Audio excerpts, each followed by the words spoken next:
77 WABC and Bergen Newbridge Medical Center honor the life of legendary broadcaster and our friend, Ernie Anastas. Hi, it's Ernie Anastas. You know, your thoughts can affect how you feel. Bergen Newbridge Medical Center is the largest hospital in New Jersey, providing comprehensive, equitable, compassionate, and high-quality emergency inpatient and outpatient medical care, plus mental health services and substance use disorder treatment. The Bergen Newbridge team can address your total health needs in one convenient location. Call 201-225-7130 for an appointment or newbridgehealth.org. Sid and Friends in the morning. Entertaining and informative. On the Red Apple Podcast Network. I'm sorry, Sid. Hi. Oh, God, don't be sorry. You kidding me? No, I'm wrapped up in these meetings on peace. And I said, it's between peace and Sid Rosenberg. And I said, let's take Rosenberg, okay? So. Another headline here. It was a disturbing sight as students gathered for a graduation ceremony at NYU. An anti-Semitic flag seen flying above the campus in Lower Manhattan. Naomi Ruckham spoke with students and also has the university's response. On West 4th Street in Greenwich Village, hundreds of NYU graduates celebrated, but high above them, a hateful symbol. Only CBS News New York captured this video Wednesday evening of this flag flying from a flagpole atop a campus building. The flag appeared to resemble a purple version of the Israeli flag with white stripes and a Star of David in the center. But inside the star was the NYU torch emblem, and on either side, large swastikas. The flag was quickly taken down, but the damage was done. It's just disgusting, actually, kind of repulsive. It's hurtful. It's kind of disgusting, isn't it? Students we spoke with said the display does not reflect their experience at NYU. Everyone at NYU is always very welcoming, and whenever I see, this sort of thing, it's honestly, shocking. In a statement, NYU spokesman Wiley Norville said, "We are shocked and deeply troubled that this hateful symbol expressing anti-Semitism was raised on a flagpole overlooking Washington Square Park. Campus safety responded immediately to remove it, and we are working closely with the NYPD to identify whoever is responsible."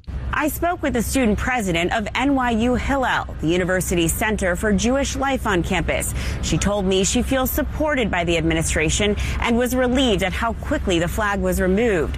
Still, she is disturbed that this happened during graduation week, and other students agree. We are one family, and it doesn't matter our colors, race, or backgrounds. This is the time we celebrate. It's not the time to show hate.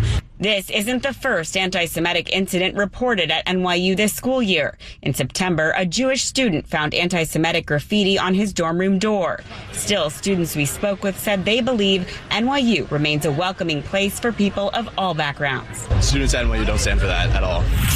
See, here's the thing about Laura Loomer. You can like her or not like her, but the thing about her is she's usually right. So my guess is at some point today, this was the case. Pay attention. Source tells me New York Governor Kathy Hochul has been communicating with Mamdani about issuing a stand-down order for the NYPD for the upcoming Israeli Day Parade. Sources say Hochul is getting pressure to not attend this year. Gee, that sounds absolutely true. And Mamdani is telling his staff that if Jews don't have police presence, they likely won't show up, since Palestinian protesters have been encouraged to swarm the parade. What part of this sounds fake? Yeah, I'd say none of it. Cut to Mark Traeger, the head of the JCRC, issued this. Governor Hochul just celebrated JCRC's 50th anniversary with our community and is looking forward to marching once again down Fifth Avenue. We're also grateful to Commissioner Tisch and the extraordinary men and women of the NYPD, the finest police department in the world, who will help ensure another safe celebration of Jewish pride, identity, and connection to Israel. As the CEO of the organization that runs the Israel Day on Fifth Parade, I firmly stand by my sources. So once again, I would bet my life that Laura Loomer was right, and then things started rolling behind the scenes, and Mark's tweet is the end result. Kentucky Senator Rand Paul's son, William Paul, is apologizing and says he's now getting help. Witnesses say he went on a public anti-Semitic rant at a Washington, D.C. bar aimed at New York Representative Mike Lawler. He's now apologizing on social media for the comments he made. According to a report made by News of the United States, William Paul made anti-Semitic insults at Lawler while he was drunk. Notice, the journalistic site there says he told Lawler, quote, "If Massey loses, it's going to be because of your people," regarding Thomas Massey's GOP primary election next week. In a post on X named William H. Paul, he writes, quote, "Last night I had too much to drink and said some things that don't represent who I really am. I'm sorry, and today I'm seeking help for my drinking problem." Well, I think it was reprehensible. I went to grab a bite to eat after a long day, and it's one of the few places that tune in that actually serves food after 10. So I was meeting a friend and one of your colleagues, and ultimately, this gentleman, William Paul, decided to interject into the conversation and start accosting me about, if Thomas Massey loses, it's because of my people. And I asked him, well, who is my people? And he yelled out Jews. And I asked him, you think I'm Jewish? And he said, yes. I said, well, I'm Irish, Italian, Catholic. And he goes, oh, I'm sorry to accuse you of that, which is just a remarkable statement in and of itself. But he then went on a roughly 10-minute diatribe about Israel, about Jews, about Paul Singer, and accusing Jews of being responsible for so many things, playing right into the typical anti-Semitic tropes that so many people rely on. And at one point, said that he hates Jews and hates gays and doesn't care if they die. And I think that's fucking disgusting. The conversation shortly thereafter ended. He gave me the middle finger and then tripped on his way out the door. But, look, I think it speaks to a larger issue, obviously, in society,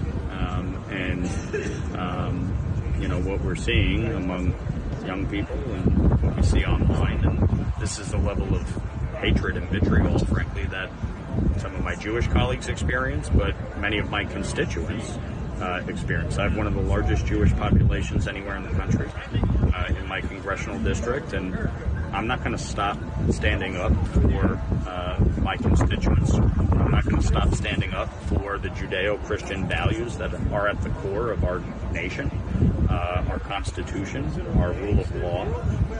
As I reminded Mr. Paul, if you are Christian and you believe in the Bible, there is a thing called the Old Testament that is part of that, and seemingly he doesn't care. I want to ask you about the Nimmo trade and how you felt about that. Did you have any opinions on that? I mean, for me, as somebody who's obviously a Mets fan, like the Alonso Nimmo thing kind of broke my heart because those are two of my favorites. What did you think of that decision? Well, it's kind of also ironic and coincidental. It's like those two guys are some of the biggest conservatives I've played for, as well as for Jacob deGrom. You see, they went out of the craziness that's going on in New York. But I mean, if I still played for the Mets or the Yankees, I'd be like, oh, this is freaking awesome. Like I can block the crazy part out and still focus on I get to play a kid's game in one of the greatest cities in the world, albeit ran by a lunatic. Or I don't know. He's 34 years old. Is that right? Like I'm 33 and I can't imagine being a mayor of Yeah, well, I don't even know if it's necessarily his age. It's more like his bent towards communism and globalizing the Intifada. That's probably the biggest problem there. But well, that too is like, but 34 years old and never really held an actual job beforehand. NYU Langone is warning patients that the hospital was subpoenaed by the Justice Department to provide information on patients under 18 who received gender-affirming care, as well as the healthcare providers who treated them. LGBTQ rights advocates rallied in Manhattan, calling on the hospital to ignore the subpoena. In a message to patients this week, NYU Langone said it was one of several institutions that received a grand jury subpoena on May 7th from the U.S. Attorney's Office in the Northern District of Texas. NYU Langone announced earlier this year that it was ending its program that provides medical care for transgender youth and threats from the Trump administration to withhold funding. The hospital declined to comment on the subpoena. We reached out to the Justice Department, but have not heard back. President Trump arriving in China to a lavish welcome. Hundreds of kids waving Chinese and American flags as the president prepares to begin his high-stakes summit. Among the president's entourage, top American CEOs, Elon Musk and Jensen Huang, CEO of American AI chipmaker NVIDIA. President Trump posting he'll be asking President Xi to open up China to American businesses. We're going to have a great meeting in China. He's a wonderful guy. We spoke with retired Chinese senior colonel So Boa. What do you think the Chinese government thinks of President Donald Trump? I think we definitely would just lay out the red carpet to welcome him. He's coming when China is much stronger, and when China is more confident. President Trump trying to level the playing field for U.S. companies here.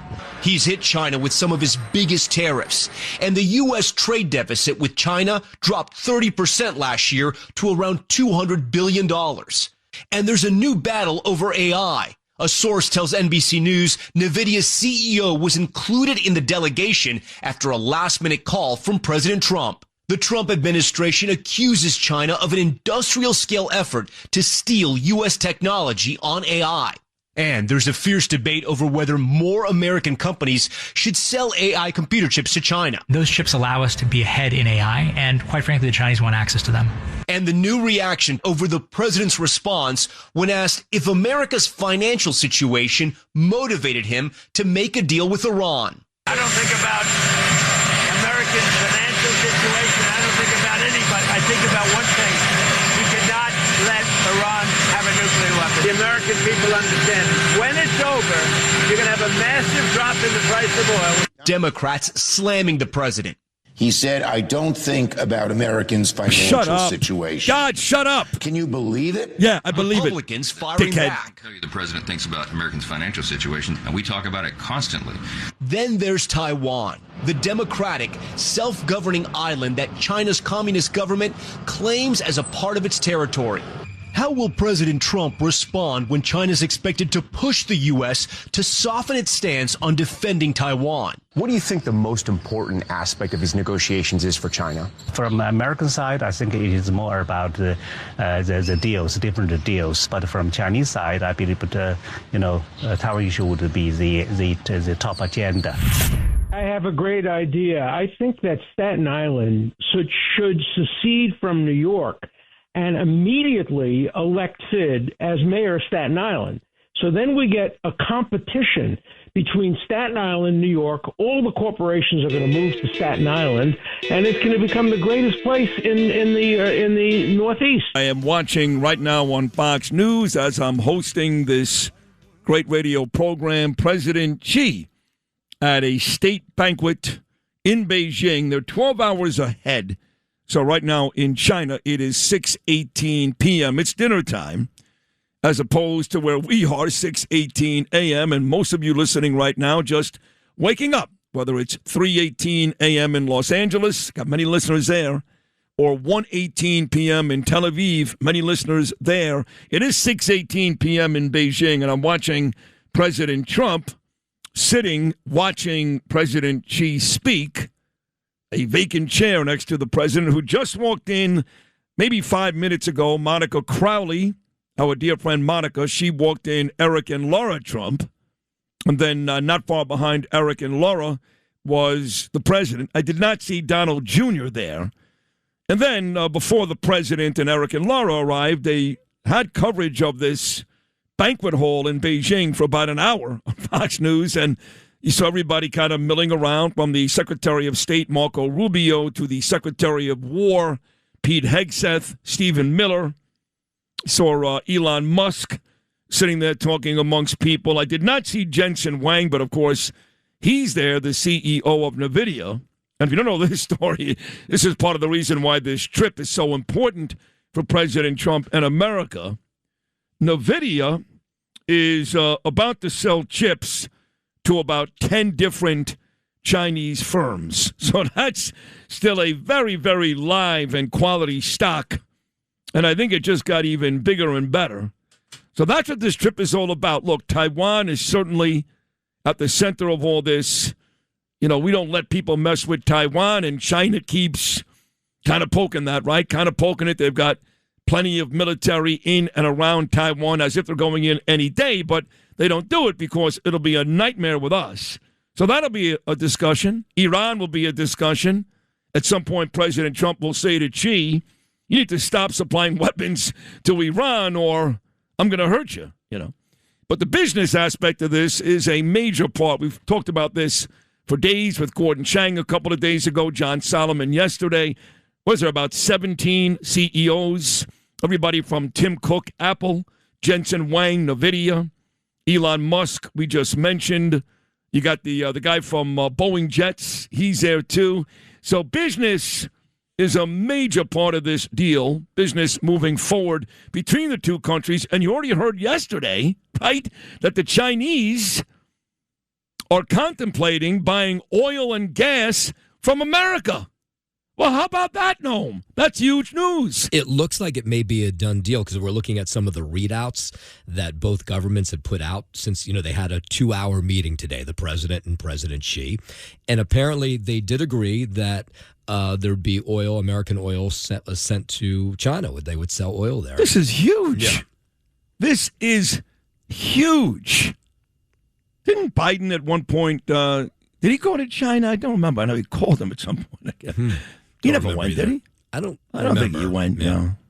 I just don't remember any president doing anything like this. A Republican or Democrat, for that matter. This guy continues to just make things happen. President Xi saying moments ago, quote, talking about the relationship between America and China, we can help each other succeed. That's what President Xi is saying. Now, look, again, it's kind of like Putin, right? He gets on the phone with President Trump. He goes, Mr. President, I love you. How's the family? Things good. And President Trump goes, hey, Vlad, do me a favor, okay? Will you stop bombing? You're killing Ukrainians. Will you stop? And Vlad goes, okay.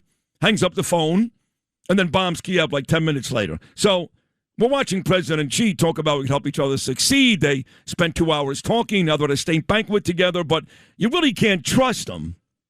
At least in the past you couldn't, right? You couldn't trust China. You couldn't trust Russia. Certainly not little rocket man Kim Jong-un in North Korea.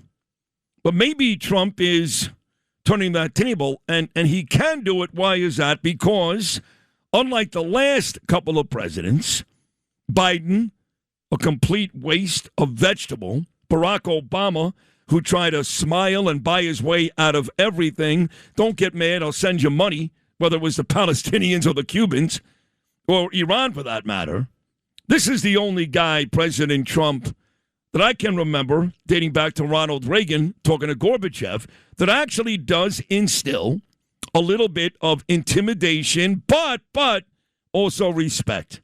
Say what you want about Trump. I don't care what Chuck Schumer says. He's a dick. I don't care what Hakeem Jeffries says. He's a moron. He's a moron, okay? I don't care what any of these Democrats say. Their last two presidents, Biden and Obama, were absolute disasters. If you think Barack Obama was a good president, you're either a pandering white moron or you're stupid. He was awful. Awful. I can run down the 10 things from his health care, which is still haunting Americans today, to how the ISIS was the JV. Remember that? They were killing people all over the world when Obama was president. California, Brussels, France. You remember all that? to the race riots in the United States. BLM was born under a black president. BLM under Barack Obama. He was going to heal the world. Next thing you know, you've got that lowlife Brown in St. Louis, Ferguson, Missouri, trying to kill a cop. You've got this guy on Staten Island, Eric Garner. You've got Freddie Gray in Baltimore.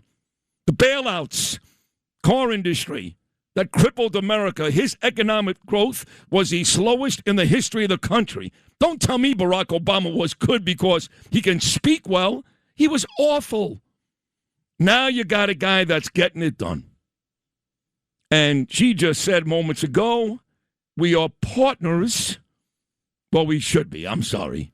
She said America and China should be partners rather than rivals. So looks to me, Noam, like President Xi, this is all going on as I'm speaking to you, you're getting it live. Looks to me like President Xi is all about making some type of relationship here that will benefit both superpowers. Well, of course, like any White House, a ton of work is done before the two leaders actually meet, and most of this stuff usually is agreed on beforehand, so you can have a positive outcome when you both leaders walk out. They can say we made these deals. They can make those announcements to their nations, and so we're seeing that. That the President Xi expressed interest in purchasing American oil, and that's because they depend on the oil that comes from the Strait of Hormuz. That's right, and so they don't want to do that anymore. They also agreed during this meeting that Iran should never have a nuclear weapon. But there was, I don't know if I should say tense because I wasn't in the room, but they say the one part where there was the tone of the meeting might have changed a little bit was President Xi issued, and he did this before the meeting, the stern warning regarding Taiwan, telling America to keep their hands off of it, and that could spark clashes and even conflicts between the two nations. Yep. So he said, stay away from Taiwan. There's lots we can agree on here, but that's one place we're not going to have an agreement. So that's right. President Xi, by the way, just finished, and our president, the great President Trump, is currently speaking. I want to try, if we can, Lou Rapino, hard at work, try to carry some of this live. President Trump toasting along with President Xi at a state banquet in Beijing. This is my call, so if Chad or John don't like it, they can feel free to text me. But if we can go live to President Trump in China, I'd like to do that. Are we ready to do that yet, Louis, or just not yet?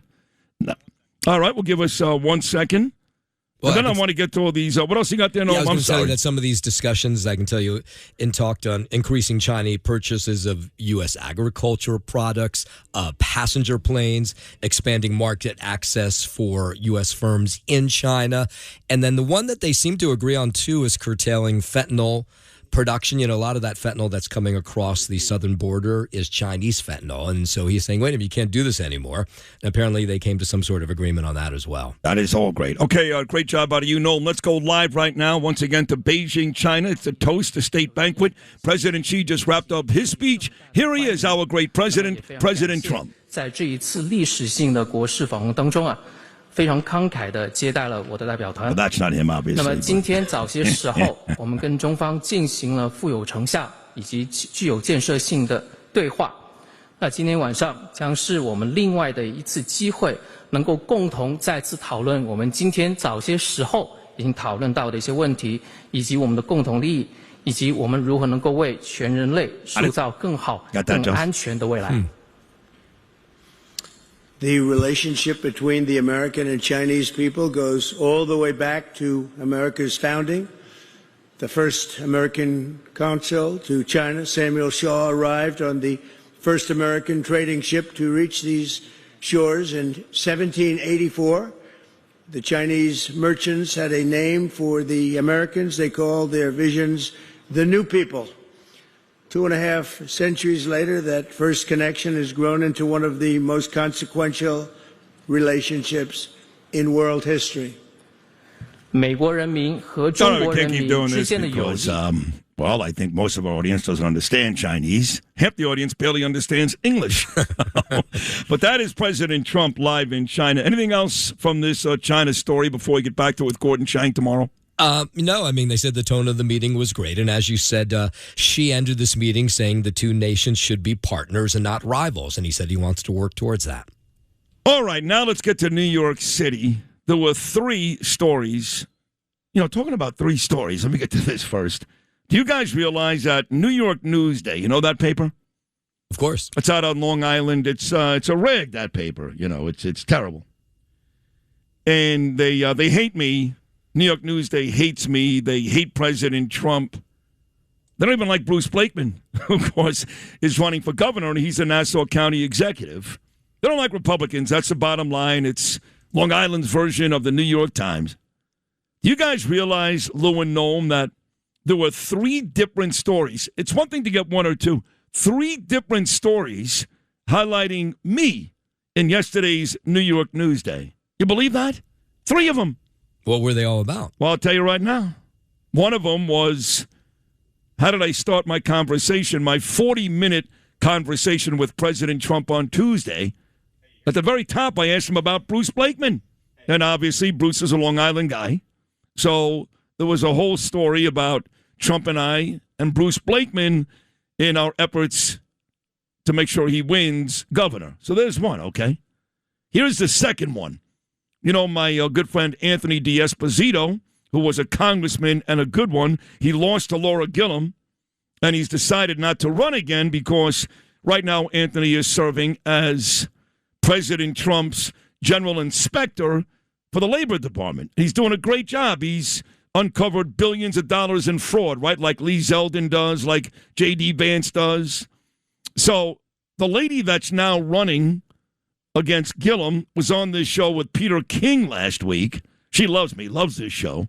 Her name is Janine Driscoll, and there was a whole story about Janine Driscoll in New York Newsday, and they used quotes from her on this show. Well, how about that, Noam? That's like 3 stories. That's a lot. That's only 2. Oh. You're clearly not very good at math, are you?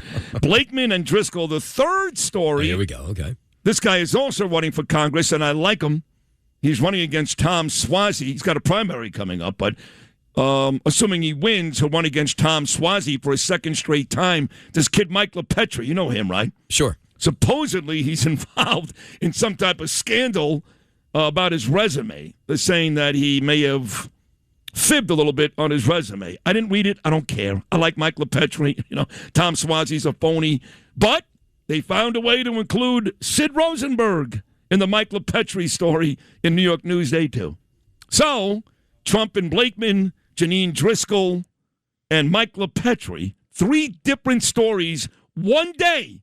New York Newsday, Sid Rosenberg. That's why they love me on the island. I'm telling you, folks, if Bruce Blakeman wins as governor, I can run for Nassau County executive, even though I live in Queens, and I'd win. I think I'd win, Noam. I really do. I think I'd win every election across the world today. Every one. Every single I'm one. at that stage. Right. You heard Alan Dershowitz. He wants Staten Island to secede and me to be the mayor of Staten Island. Let's play that again. I kind of like that, Louis. Jim, what a shock. This is the all-time greatest attorney, Alan Dershowitz, the legend, legitimately a legend, talking about me being mayor of Staten Island when they secede from the other 4 boroughs. Cut number 9. I have a great idea. I think that Staten Island should secede from New York and immediately elect Sid as mayor of Staten Island. So then we get a competition between Staten Island, New York. All the corporations are going to move to Staten Island, and it's going to become the greatest place in the Northeast. It's going to be the greatest place in the Northeast. How about that? So those are my 3 stories in Newsday, and that's the Alan Dershowitz mention. But in this morning's Open, which we put together every day, Justin does a really good job with that. There were 3 different stories that centered around Islamophobia. Now, you know I'm kidding, right? Because there's no such effing thing as Islamophobia. Sorry, Mr. Mamdani. Sorry, you city council members. Sorry, all you psychos from Letitia James to Governor Hochul to former Mayor de Blasio to Richie Torres, Menon, Tish. It goes on and on. All you psychos. I love Tish. But the truth is, all of you kowtowed to the mayor about a month and a half ago and came at me hard on Twitter, called me an Islamophobe. And I keep asking the same question. What does that mean? First of all, the definition of a phobia is something irrational. You guys understand that? Yes. A rational fear. Right. So a phobia is something correct. So there is nothing irrational about the fear of radical Islam taking over America. That's not irrational. Every American should be fearful and concerned about that. Now, if you said to me, I'm afraid of Muslims, that's different, okay? A lot of Muslims are great people. I get it. A lot of Muslims are great people. Just so happens that all these radical Islam folks happen to be Muslim. But there's nothing irrational about a radical Islam fear. So Islamophobia doesn't exist. I know Noam's told me, no, I've done 6 or 7 stories in the last 2 years. Oh, God. I had 3 stories today. Stop with the hate crime. There's no hate crimes in New York. There's one. It's called anti-Semitism. Every now and then, a Chinese guy gets smacked across the face down on, what is that famous street down there? Canal Street, thank you. Every now and then a black guy, not even anymore. And there's no Persian stories. It's all Jews. It's all anti-Semitism every day, all day in New York City. So let's stop with hate crimes. Let's be very specific as to what's going on, okay? Anti-Semitism. Can we agree on that, Noam? Enough with the other nonsense, please? Please? Yes, anti-Semitism far and away. It's not even close. Not even worth mentioning anything else. 3 more stories today. You've got the commencement address at NYU, one of the finest institutions in the country, in the world. NYU is a great college. Great. But they've had all kinds of issues with anti-Semitism the last couple of years. All kinds. Since the face of campus terrorism, that scumbag Mahmoud Khalil, the good buddy of Mamdani, Mahmoud Khalil, terrorist, campus terrorist scumbag. So they've had all these issues, and now, with hundreds of kids and parents looking to celebrate a worthy cause, you've graduated college, kid. You've done a great job. What flag was raised high and above the celebration? A swastika. I mean, that's unbelievable, Noam. That's one of 3 stories. What do you have on that? Yeah, well, so somebody during the commencement exercises noticed that one of the buildings at NYU had this flag that was like a purple version of the Israeli flag, but in the middle was a Jewish star, but on either side of it was a swastika. And NYU officials, of course, had no idea where this flag came from. They came and took it down, and now they're trying to figure out who raised the thing. They can't figure out who raised it? I imagine it won't take long for them to figure it out. They got to go through camera footage, that kind of thing. But right now, they don't know who it is. So another guy that I don't like, and I say it on this show all the time, is Rand Paul. Right, guys? I say that all the time. I don't like him. I think he's a backstabber. I think he's a sellout. He's not a Republican at this point. He should just be a Democrat. Everything President Trump wants to do, douche-face Rand Paul with his stupid hair is out there maligning President Trump at every step of the way. The only guy that may be worse than Rand Paul is the guy that serves in the same state who's running for re-election. This guy I really can't stand, Thomas Massie. Right, so you got Rand Paul and Thomas Massie, 2 assholes in Kentucky. All they do is talk bad about my friend Trump.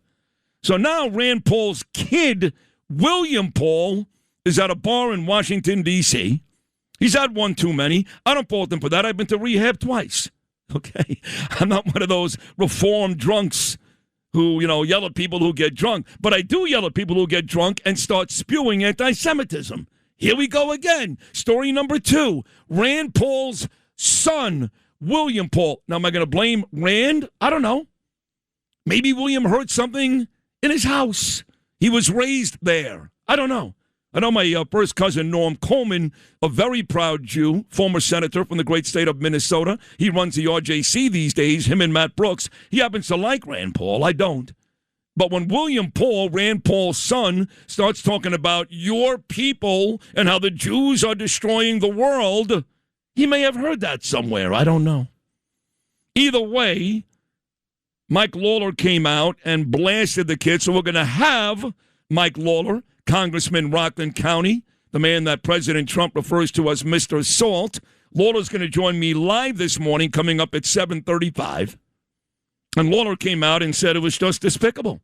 So what did William Paul do last night? He apologized. I'm sorry. That's not me. No, that's you. No, listen, I've been there, okay? I got very drunk a lot. And usually when you get really drunk, you tell the truth. So him going on an anti-Semitic rant in front of a crowded bar directed at Mike Lawler, but really the Jews. Here's why this kid, William Paul, should also go away, because he's a moron. Because guess what? Mike Lawler, he's not Jewish. He's not even Jewish. He's Roman Catholic, you dumb bastard. It took him a while to get to that. Get that, too. Yeah. I'm not really Jewish. Okay, yeah. well, I'm not Jewish. Well, because Mike loves the Jews. I'm one of Mike's best friends. I'm Jewish. And he's got his constituents in Rockland County. He's got maybe more Jews in his county than any other in all of New York. So he loves the Jewish people. But this moron is yelling at Mike Lawler. Mike Lawler's not even Jewish. So he apologized last night, and according to reports, Noam, Rand Paul's son, William Paul, is now going to go for help, get some treatment, which I wish him the best, of course. Again, I've been to rehab twice, and I usually root for my brothers and sisters who are struggling. I don't struggle anymore, thank God. Thank God for that, but people do. But this Rand Paul, this Thomas Massey, these two guys in Kentucky, they are no good. So that's two stories now, Noam, right? All right. Here's a third. I played Eliza Licht doing her Instagram video. I like Eliza Licht. She's very, very good. There is a rumor going around that Mayor Mamdani reached out to Governor Hochul and said you shouldn't go to the Israeli Day Parade. Yeah. Kathy Hochul is getting pressure from people in this city not to go to the Israeli Day Parade, but it gets worse. According to this report and rumor, the NYPD has been told to, quote, stand down at the Israeli Day Parade. Now, I go every year. They love me. I'm a big deal. I walk down that street. It's like Trump in Beijing. They go nuts. And I haven't really seen the last couple of years any real pro-Palestinian presence. The NYPD does a great job of keeping them away from us. They're a couple of blocks away. But they've been told, these animals, these pro-Hamas, pro-Palestinians, to really try this year to make our lives miserable if, in fact, you're marching or just trying to enjoy the parade. And the rumor is that Hochul and Mamdani have been talking. They've been talking. And one of the things they discussed was the NYPD should stand down at the parade. Now, may not be true. So here's your opportunity, Governor Hochul or Mayor Mamdani, to reach out to me. I know you both hate me. I hate you guys too. It's fine. Reach out to somebody on my staff and say it's not true. I did take it a step further. I reached out to Jessica Tisch and the police department, and they told me it is not true, that they have not been told to stand down. That comes directly from the NYPD commissioner's office, and I've got that type of juice, okay? One text, I get a text back in literally 3 minutes. 3 minutes. They say that's not true. And I'm going to take them at their word because I like those people. But there you've got three stories, right? The NYPD should stand down at the Israeli Day Parade. Rand Paul's son, William Paul, goes on a vicious, drunken, anti-Semitic tirade against Mike Lawler in a Washington, D.C. bar. And NYU, at their commencement address, somebody flew a flag high above with a swastika. And this idiot mayor has the nerve to call me out after I apologized, maybe before, I forget, talking about Islamophobia. In fact, let's play this. A little walk back in time. No, a little memory for you, okay? All right. Here's your friend, Mayor Mamdani, reacting to my apology. This is cut number 3, and he's still talking about Islamophobia. Mr. Mayor, Sid Rosenberg has apparently apologized. How have you received that apology? I think time will tell how sincere of an apology it is. I do want to take a moment, however, to say thank you to all of the New Yorkers, elected officials, leaders in many of their own regards, who spoke up. Because, frankly, this is not about me.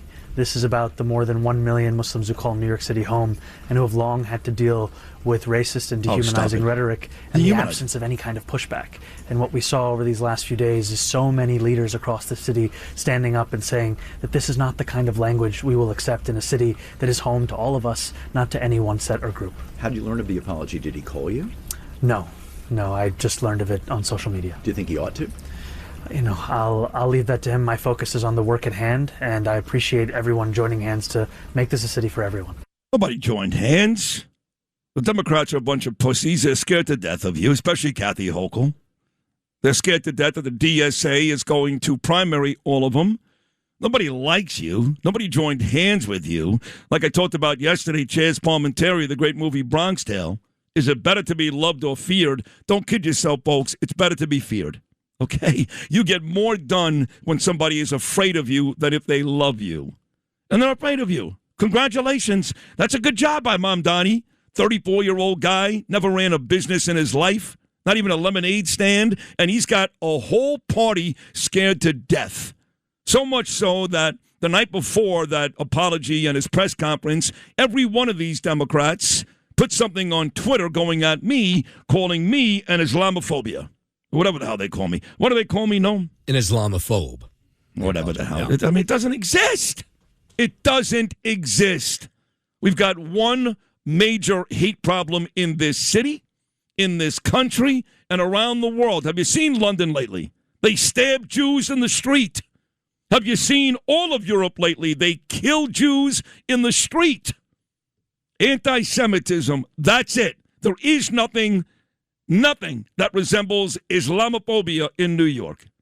So, Mr. Mamdani, it's time to wake up and act like you care. Just act like you care. Fake news. Right. Thank you, President Trump. He was so happy the other day. He said to me, I penned that, Sid. I go, I know you did. One of my favorite parts of the interview was he said, Sid, and I told you this yesterday. He goes, I got politicians. They call me. He goes, Sid, they've been politicians for 25 years. They call me. They go, Mr. President, I got a big primary coming up. I need to nickname my opponent. He said, are you serious? Yeah, I do. Could you help me with a nickname? And he said, Sid, to be honest, I'd like to go back all those nicknames because a lot of those guys are my friends. You remember Lion Ted? Those guys are close now, Cruz and Trump. Small Hands, Marco, Rubio and Trump are very, very close. The only one I think that he never got close with was Jeb Bush. Because Jeb and the Bush family are not the daddies, long dead, but 43 and Jeb are a bunch of wuss boys. But all these other guys that Trump nicknamed, now they're his buddies. He said, I kind of feel bad, but he goes, I came up with fake news. That was me. I don't mind Pocahontas. He still can't stand Liz Warren. Pocahontas. There it is.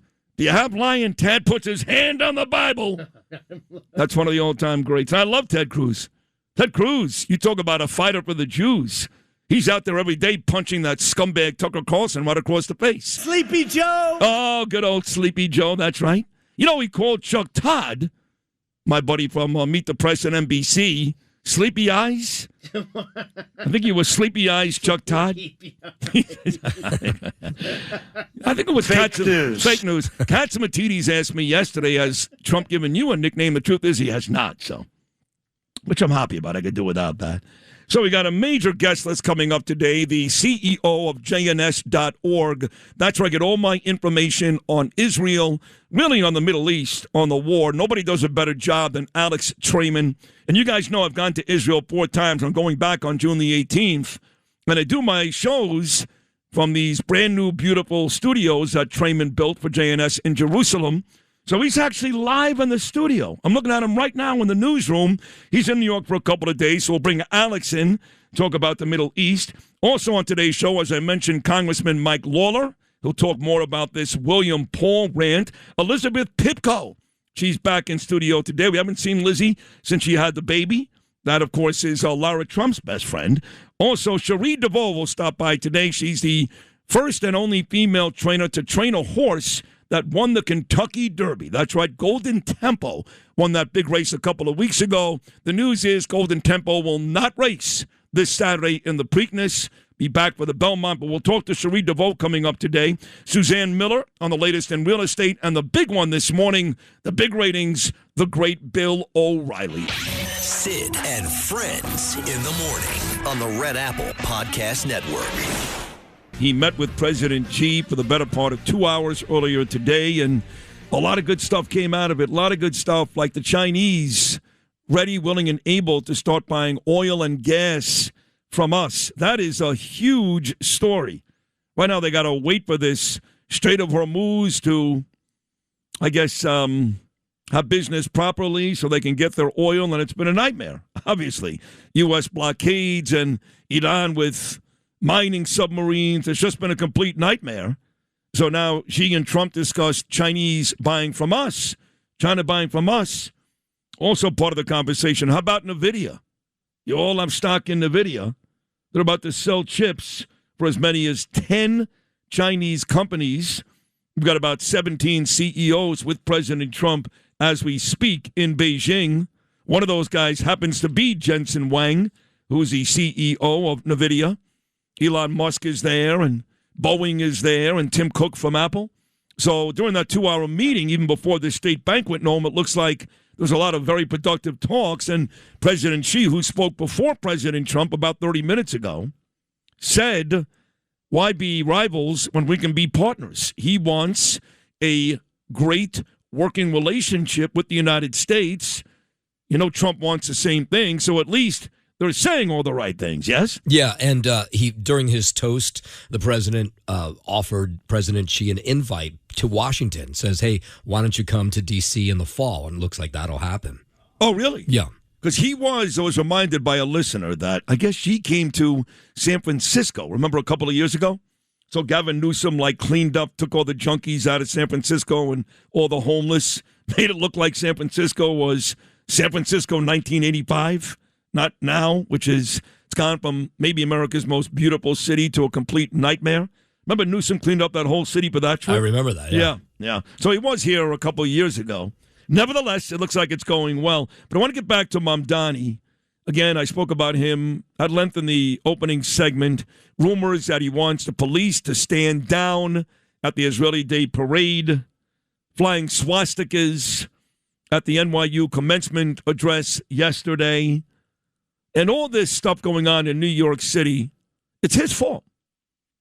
Now, I'm not saying it wouldn't have happened anyway if Eric Adams had won again or Curtis. I can't even bring that up. It's so ridiculous. But it's his fault because he encourages this. Just because he every now and then says, I'm the mayor for all people, and just because I disagree with Israel's political policy doesn't mean I'm an anti-Semite or I hate the Jews. I keep saying the same thing over and over. When somebody says to you, whether it's Mamdani or Tucker or Candace, any of these lying anti-Semites, okay? When they say to you, no, I have nothing against the Jewish people. It's just Bibi. It's just talk for 30 minutes. 30 minutes. Not an hour, not 2 hours, not a week. 30 minutes, and I promise you, they will reveal themselves. They will be exposed as the anti-Semites they really are. It happens, Noam, almost every time. But let's move away from anti-Semitism. Let's talk about what a tough situation we're in with money in this city. So the mayor comes out yesterday with this $125 billion budget, and he's taking a victory lap. You weren't here yesterday, Noam, but he was beating his chest. He did something great. He's now shortened the gap for the budget. And, of course, when you really look into it, you find out that Governor Hochul, who was really, she does whatever this guy wants. She is such a feckless coward. If you don't vote for Bruce Blakeman, you got to have your head examined. She's a coward. Turns out she gave Mamdani, or was giving, it's not done yet, $8 billion. $4 billion this year, $4 billion next year. So it looks like he got the number right. But what folks have to understand is we pay for that. Those billions of dollars that Kathy Hochul is giving to Mamdani, guess who has to pay for that? Us, you morons, taxpayers. So he didn't do anything good. He didn't figure anything good out, this idiot, and he's still talking about this second home tax. And we know what he did a couple of weeks ago when he went in front of Ken Griffin's house. Griffin about to spend $6 billion on a project on Park Avenue. He did a commercial or some type of advertisement in front of Ken Griffin's house. So not only did he humiliate Ken Griffin, but Ken Griffin said, quote, I felt unsafe. So when I had President Trump on this show just 2 days ago, pretty amazing when you consider Trump was on with me for 50 minutes, 40 minutes 2 days ago, even talking Knick basketball. Now he's in Beijing.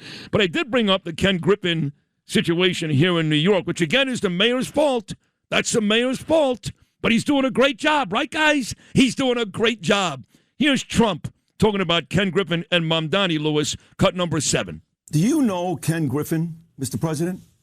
I do. I figured you did because he's a very successful man, a great man just like you. And he wants to do a $6 billion project right here on Park Avenue. And who loves Park Avenue more than you? And you've got the mayor, this guy outside of his residence, and he does a whole film. And Ken Griffin goes above and beyond the fact that he just humiliated me. And I'm a billionaire looking to spend money in New York City. It's unsafe. He's doing a video from the front of where I live. And now Ken Griffin is thinking about taking that $6 billion project for a city, President Trump, that's $5.4 billion in debt, and taking that to Miami. How does that make sense? Well, I do know Ken, and Ken's an amazing businessman, one of the best, and you don't want to lose people. He also pays a lot of taxes, like me. Right. We pay a lot of taxes, and you know when you lose people like that, it's sort of not recoverable. Always just say something's recoverable, right? But it's not recoverable. Then they build something else. They're going to be there for 30 years. They don't come back, and you've got to do the opposite. You've got to cherish them. You got to bring them to the office. You got to meet them. You have to have dinner with them. You have to convince them not to leave. You're going to make their life great. You're going to help them with their building, with their project. You got to do it. And I don't know if it's not hard to do, but maybe it is for some people. But you don't want to lose people like Ken. That would be a big loss for New York. No doubt about it. So you're wondering what's going on with that as Ken Griffin talked to Mamdani. He did have a sit-down with Governor Hochul. That's a waste of time. He did that, I believe, about a week ago, maybe a week ago today, actually. But has there been any communication behind the mayor, the evil mayor, and Ken Griffin? I believe, Noam, you had an update on that earlier this morning. Yeah, there apparently has been the mayor's office has reached out to Ken Griffin, but this is what we hear from them, is that he wants a public apology from the mayor before he has a sit-down with him for shooting that video in front of his house. And he says if he gets that public apology, then I'll have a sit-down. I mean, I made a public apology for the mayor when, quite frankly, he didn't deserve it. And he's done nothing since to say, you know what, I'm glad Sid did that. I have no remorse. I would do it again. I decided to do that, unlike what the papers have said. Oh, John Kaczmatidis made him do it. Not even close. There was never one discussion, not one, between John and I or Chad Lopez and I. I decided to do it. And I may decide to do it again if I was in that same situation. But he has done nothing. He did nothing before and has done nothing since to change my mind about this guy. He's a creep. So Ken Griffin is right. The mayor should publicly apologize for doing what he did. But he's not going to, as you know. Doesn't seem like it. I mean, he has had plenty of time to do that if he wanted to. You played a cut this morning from somebody who said that Ken Griffin doesn't even want that. He wants no part of this guy. He doesn't even want to talk to him. Didn't you play that this morning? Yeah, it's from... what's the organization that represents all the CEOs in New York City? I'm blanking on the name. I have no idea. But Stephen Fulop, who is the mayor of was the mayor of Jersey City, he now leads that organization. Very powerful organization. You like that guy? Yeah, I think he's a very bright guy. They picked the right guy to take over, and I'm just looking forward as I talk to you. He's representing that organization, and they asked him about this. CBS News said, "Hey, have you talked to Ken Griffin since this all went down?" And he said he had. And if you give me a second, I'll find it. Here was Fulop talking about him and Ken Griffin discussing Mayor Mamdani apologizing. It hasn't happened. And look, if you're Ken Griffin, right, and you were singled out and vilified as if you've done something wrong, and the reality is that you donate hundreds of millions of dollars to philanthropy, let alone paying billions of dollars in taxes, and somebody wants to have a private conversation without a public apology or public recognition that was a mistake, you probably wouldn't want to have that conversation either. Yeah, so Fulop is the president of the Partnership for New York. So that's this business civic group, very powerful, that Ken Griffin is a member of. And so, as you hear, he says he's waiting for that apology, and he hasn't gotten it yet. Not yet. Okay. I did mention a couple of times the last couple of days, maybe even weeks, that I'm heading back to Israel, very excited. I believe I leave June 18th. Come back on June 25th. It's my 5th trip back to Israel since the war started back in October of 2023. And of all the people in Israel that have been very great to me, a lot of people have been really great, from Scott Feltman, of course, the One Israel Fund. He's a guy that keeps sponsoring these trips up to this one. Judah Honickman, couldn't be better than Judah. What a terrific guy. But I got to point to Alex Traiman, jns.org. That is the best information source, not just for Israel, but anything going on in the Middle East. And just yesterday, they wrote a column about me. I love when they do that. I'm in jns.org quite a bit. But Alex is in town. He's in New York City before his major second annual International Policy Summit comes your way in June. And again, they've invited me, a huge honor to speak. And they have me speaking, folks, just so you know, not like the second day at 2 o'clock in the afternoon. No. Him and Avia make sure I'm out there with the Mike Huckabees, the Mark Levins, not BB. BB opens up, I think, on a Sunday. I believe that's the case. But at any rate, I'm going to be speaking, I believe, maybe in the last block. And Alex speaks, and Ron Dermer, and all these amazing people. So here he is. Live in our studios, JNS.org CEO Alex Traiman. He's about to join me coming up next. This is Sid on Sports. Oh, my goodness! Sponsored by Peerless Boilers on 77 WABC. Justin Alec here with your sports update, sponsored by Pete Morgan and Peerless Boilers. Go to peerlessboilers.com to find a dealer near you. Peerless Boilers, the world's best-built boilers. Start out in Queens. Mets walked it off against the Tigers 3-2 in the middle game of a 3-game series with Detroit, securing a series win and taking the first 2 games. Up next for the Mets, they'll vie for a series sweep this afternoon and finale against Detroit. First pitch scheduled for 1:10 p.m. Nola McLean set to start for New York. In Baltimore, Yankees got shut out 7-0 in their rubber game series finale against the Orioles, dropping 2 of 3 to their AL East rivals, and the nightmare didn't end there. Ace Max Fried was pulled with a sore elbow after only 3 innings with the score 3-0. He's expected to be examined by the team physician at some point today, and Yankees fans holding their breath, hoping for the best there. New York has lost 5 of 6 games, and Anthony Volpe did return to the lineup, went 0-3, and look at this, with an error in his first game since joining the Yankees back from the minors on Tuesday. Still hasn't figured out that how to field a ground ball. Okay. Up next for the Yankees, an off day today before a 3-game road series against crosstown Mets starting tomorrow night. Out on the hardwood in Detroit, Cavaliers beating the Pistons 117-113. They jump out to a surprising 3-2 series lead there. Of course, the winner of that series will meet our New York Knicks in the conference finals. Head to the ice last night in Colorado. Avalanche beating the Wild 4-3. Western Conference second round there, Game 5. Colorado wins the series 4-1. They'll play the winner of the Vegas-Anaheim series. Winner of that series will meet Colorado in the conference finals. Speaking of that series, it'll pick up tonight with Game 6 in Anaheim. Vegas leading that series 3-2. That's a 9:30 start there. Also tonight on the ice, Canadians and Sabres. They'll pick up their Eastern Conference second round series with Game 5. That series knotted at 2 games apiece. And local news coming out of the NHL yesterday. Big year out of New York Islanders defenseman rookie Matthew Schaefer, and he has won the Calder Memorial Trophy as the NHL's Rookie of the Year and is the first unanimous choice for the award in 33 years. The 18-year-old was surprised with the trophy during an interview on ABC's Good Morning America. His father, Todd, his brother, Johnny, and former Islanders player Matt Martin and Martin's 2 daughters were present for the big reveal as Schaefer lived with the Martins last season. So congratulations to the great New York Islanders. Defenseman Matthew Schaefer off to a rockin' start in his young career. That's your sports, sponsored by Pete Morgan and Peerless Boilers. Go to peerlessboilers.com, find a dealer near you. Peerless Boilers, the world's best-built boilers. I'm Justin Ellick on 77 WABC. Sid and Friends in the morning on the Red Apple Podcast Network. A great idea. I think that Staten Island should secede from New York and immediately elect Sid as mayor of Staten Island. So then we get a competition between Staten Island, New York. All the corporations are going to move to Staten Island, and it's going to become the greatest place in the Northeast. With Alex Traiman sitting right in front of me, mayor of Tel Aviv or Jerusalem sounds kind of nice. That sounds good. They have those?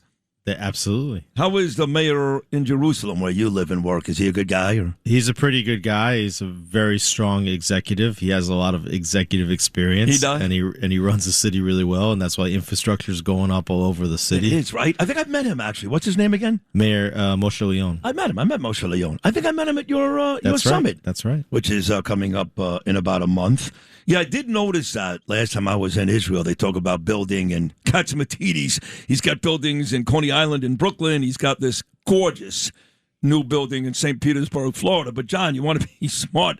Take a look at Israel these days because, despite all the bombing, and they've knocked down a whole bunch of stuff in Tel Aviv, the bad guys, there is new stuff going up every day all over the country, right? Everywhere you look on the skyline of Jerusalem, Tel Aviv, you see cranes. The national bird of Israel is the crane. Is that true? Buildings are going but buildings are going up everywhere in Israel. That should. It's an unbelievable place.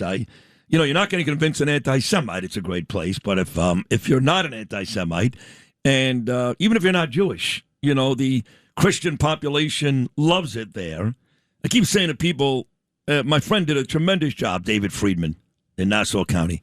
He was a great ambassador to Israel. They got the Abraham Accords done with him. But there's a reason why Mike Huckabee is that guy now. He's not Jewish. He's Christian. And he's doing a spectacular job as well. I think you'd agree to that. But the Christian population, which is large in numbers, that live in Israel, they love it too. That's the only place in the Middle East that Christian life flourishes. If I actually took you to Jerusalem and you didn't know anything about the place, you didn't know anything about Israel, anything about the people that live there. You did that about 3 years ago. Right. But if I drove you around the city or I flew you over the city and I asked you to tell me what's the religion of this city, well, you would see all the churches, the cathedrals, the monasteries. You would say this is probably a Christian city. That's how powerful I've seen it, yes. Right. Yeah, that's how powerful the Christian presence is in the city. Right, exactly. And everybody gets along. Everybody lives nicely together. No problems. Right, well, except for the Palestinians. Not just Hamas. I know I make a lot of people angry. But the Palestinians. And I always say to people who remark about this relationship between the Arabs and the Jews, when you do it from Staten Island, when you do it from Brooklyn, when you do it from Tennessee, it means nothing to me. You have to go. I've experienced the dynamic. I've walked through the Muslim markets, right, by the wall, by the Western Wall. I've seen Ava and Gabriel cry because some Palestinian, not Hamas, Palestinian gave me the evil eye because I was wearing an Israel shirt. So you live amongst these people every day. So when people say, listen, before you start going on and on about these beautiful, innocent Palestinians, you may want to know a little something about what's really gone on for the last 80 years, right? These are people that grew up. When I moved to Israel back in 2004, there was a show on Palestinian television that was a Mickey Mouse character, and they canceled the show. And in the last episode of the show, the Mickey Mouse character became a suicide bomber. Stop it. I'm serious. The Mickey Mouse character was wearing a suicide vest? Became a suicide bomber and became a martyr, right? This is, there are Palestinian kids, like in Gaza and elsewhere, they go to summer camps where they stage like October 7th, like attacks, and they film that. And you can just go to the Palestinian Media Watch website and you go see it for yourself. I'm not making this stuff up. No, you're not. And the adults talking about running these camps, they were doing that in Gaza for months leading up to October 7th. That's why, to this day, there's still a lot of people that are upset with Bibi because it happened, and they were kind of doing it right out in the open. They would be doing these exercises in Gaza, and I guess the Israelis thought, okay, they've been doing that for a while. It's not really going to happen. But as far as I know, Alex, they were doing these exercises right out in the open. Well, there's a fundamental change now in Israel. We allowed this to happen. We allowed forced posture to build up right in our backyards, as if people just hoped that they would never attack. But what do you think they were going to do with those rockets, with those missiles? But now the situation in Israel is totally different, and Israel's not going to permit it anymore. Israel is emerging as a strong force that protects its citizens after the horrific mistake, the massacre of October 7th. And I think you're going to see Israel just really, really thrive in this region. Bibi was coming under fire quite a bit early on for that. I don't really hear a lot about that anymore. First it was that, then it was the hostages, The people who love Bibi like me, and I love him, or Trump, he loves him, we have no issue, zero issue complimenting Netanyahu. But for people that don't like him, they'll find something new just about every day. I say people have no idea how lucky we are to have Trump and Bibi in charge for America and Israel. This really is the golden age. There's never been a better 1-2 combination. People talk about Harry Truman. No, folks, no. I'm sorry, Bill. He ain't no President Trump. This is the best 1-2 combination for our two countries ever. You agree with that? Oh, absolutely. If I would have told you on October 8th that 2.5 years after the worst massacre in modern Israeli history, that Israel would control 50% of the Gaza Strip, that Yahya Sinwar would be dead, Mohammed Deif dead, Hamas wouldn't have any more rockets, that Israel would control all the territory up to the Litani River in Lebanon, that Hassan Nasrallah would be dead, that his number 2, Fuad Shukr, would be dead, that the whole mid-level command of Hezbollah would be taken out in this grand beeper episode, that Hezbollah would no longer have tens of thousands of rockets to destroy Israel, that Bashar Assad would no longer be the president of Syria, that Ali Khamenei would no longer be the supreme leader in Iran, and every single one of their nuclear facilities would be hit. And then on top of that, every single last one of the hostages living and dead would be home. Everybody would have signed up for that result, and that's due to the war leadership of Prime Minister Netanyahu together working with the President of the United States, Donald Trump. Right, I'm glad you're right. Oh, because the last guy was I told you from October 8th on, that guy Biden was no good. I do want to talk about the war, though, in Iran. You guys must be keeping a very close eye on Trump and Xi in China. China yesterday, there was a conversation between Xi and Trump, which Xi talked about the willingness from China. This is unbelievable. This is huge news, Alex. The willingness from China to buy oil from us, oil and gas from America. At that point, they're not to rely on Iran, supply Iran with weapons, give them money for some of those terror proxies, because let's face it, Iran was the country that funded all of it. Hamas in Gaza, the Houthis coming out of Yemen, Hezbollah in Lebanon. It was all Iran. It was all Iran. So what you really want to see here is China move closer to America, and maybe they'll take Russia with them and kind of leave Iran all by themselves. That's great for your country. Oh, absolutely. I mean, China was basically evading sanctions because Iran was selling them oil at a discount. And I think President Trump, he's brilliant, and he's looking at the global chessboard where he sees China on the other side of the chessboard, and he sees Iran as one of the bishops on the map. So he understands Trump. He's trying to set up an alternative trade route to the Chinese Belt and Road Initiative. It's called the IMEC corridor, India, Middle East, European Economic Corridor, to bring goods through, eventually through also Saudi Arabia, Jordan, Israel, use the Haifa port as a major hub, then to transfer goods over to Europe and the West. And so Trump understands that in order to establish that, you got to quiet down the Middle East. So you have to take out Iran and this entire network of regional proxies, and then bring all the other players, which include the Saudis, includes Qatar, includes Turkey, over into the American orbit. Because if you don't have them in the American orbit, where do they go? They go into the Chinese orbit. So Trump is playing a massive 4D chess game here. He really is. With China. Alex Traiman, the CEO of JNS.org, and I see you about as much in New York as I do in Israel the last couple of years. I see you here quite a bit. If I would have said to you, Traiman, 10 years ago, think about this, this is nuts, that a Jew would be safer walking, forget about Israel, at any one of about 5 Middle East countries, that a Jew would be safer walking there in the Middle East than Europe, London, or New York, you would have said what? Crazy. But that's the situation. You can go to the United Arab Emirates, you can go to Bahrain, you can go to Morocco, and walk around and, feel good. You can go to Azerbaijan. Israelis are going over there, but you go to Paris, you go to London. They kill you. They just killed 2 more Jews in London last week. And I was in both of those places over the summer when Ava graduated, as you know, and they're unrecognizable. And you got a lot of balls, I got to tell you. You're walking around New York City with your yarmulke on right now. And I say that joking because at least once a week, I have somebody in a gym who says to me, I wear these 2 bracelets. One reads, Am Yisrael Chai, and one reads, F Hamas, but the word F is spelled out, And they go, aren't you nervous? I go, nervous about what? Well, I got to tell you, I tell my kids, hide the chai, take the yarmulke off. I go, you do that, they won. The terrorists won. They would almost rather your kid do that than find a dead body in the street. Why would you do that? Well, I'm nervous, I'm scared. I'm scared too. I love my kids, too. My son walks around, Gabriel, with a huge Jewish star. My daughter, Ava, she's a walking Israeli billboard. And I encourage them to continue to do that. But the truth is, every now and then, Alex, in a city like this, you are in peril.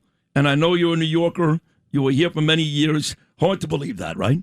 Yeah, you know, people ask me, they say, what should we do here? And people are afraid. And I said, listen, you know, stand up for yourself. Be proud. Support Israel. People are looking for authenticity today. You've got nothing to be ashamed of. Your country is strong. You know, this country you support, Israel, is just becoming stronger and stronger. You know, you have a backup plan if you need. We'll be willing to welcome you with open arms. And meanwhile, just strengthen yourself, strengthen your community. Don't be stupid about security here. You got to protect yourself.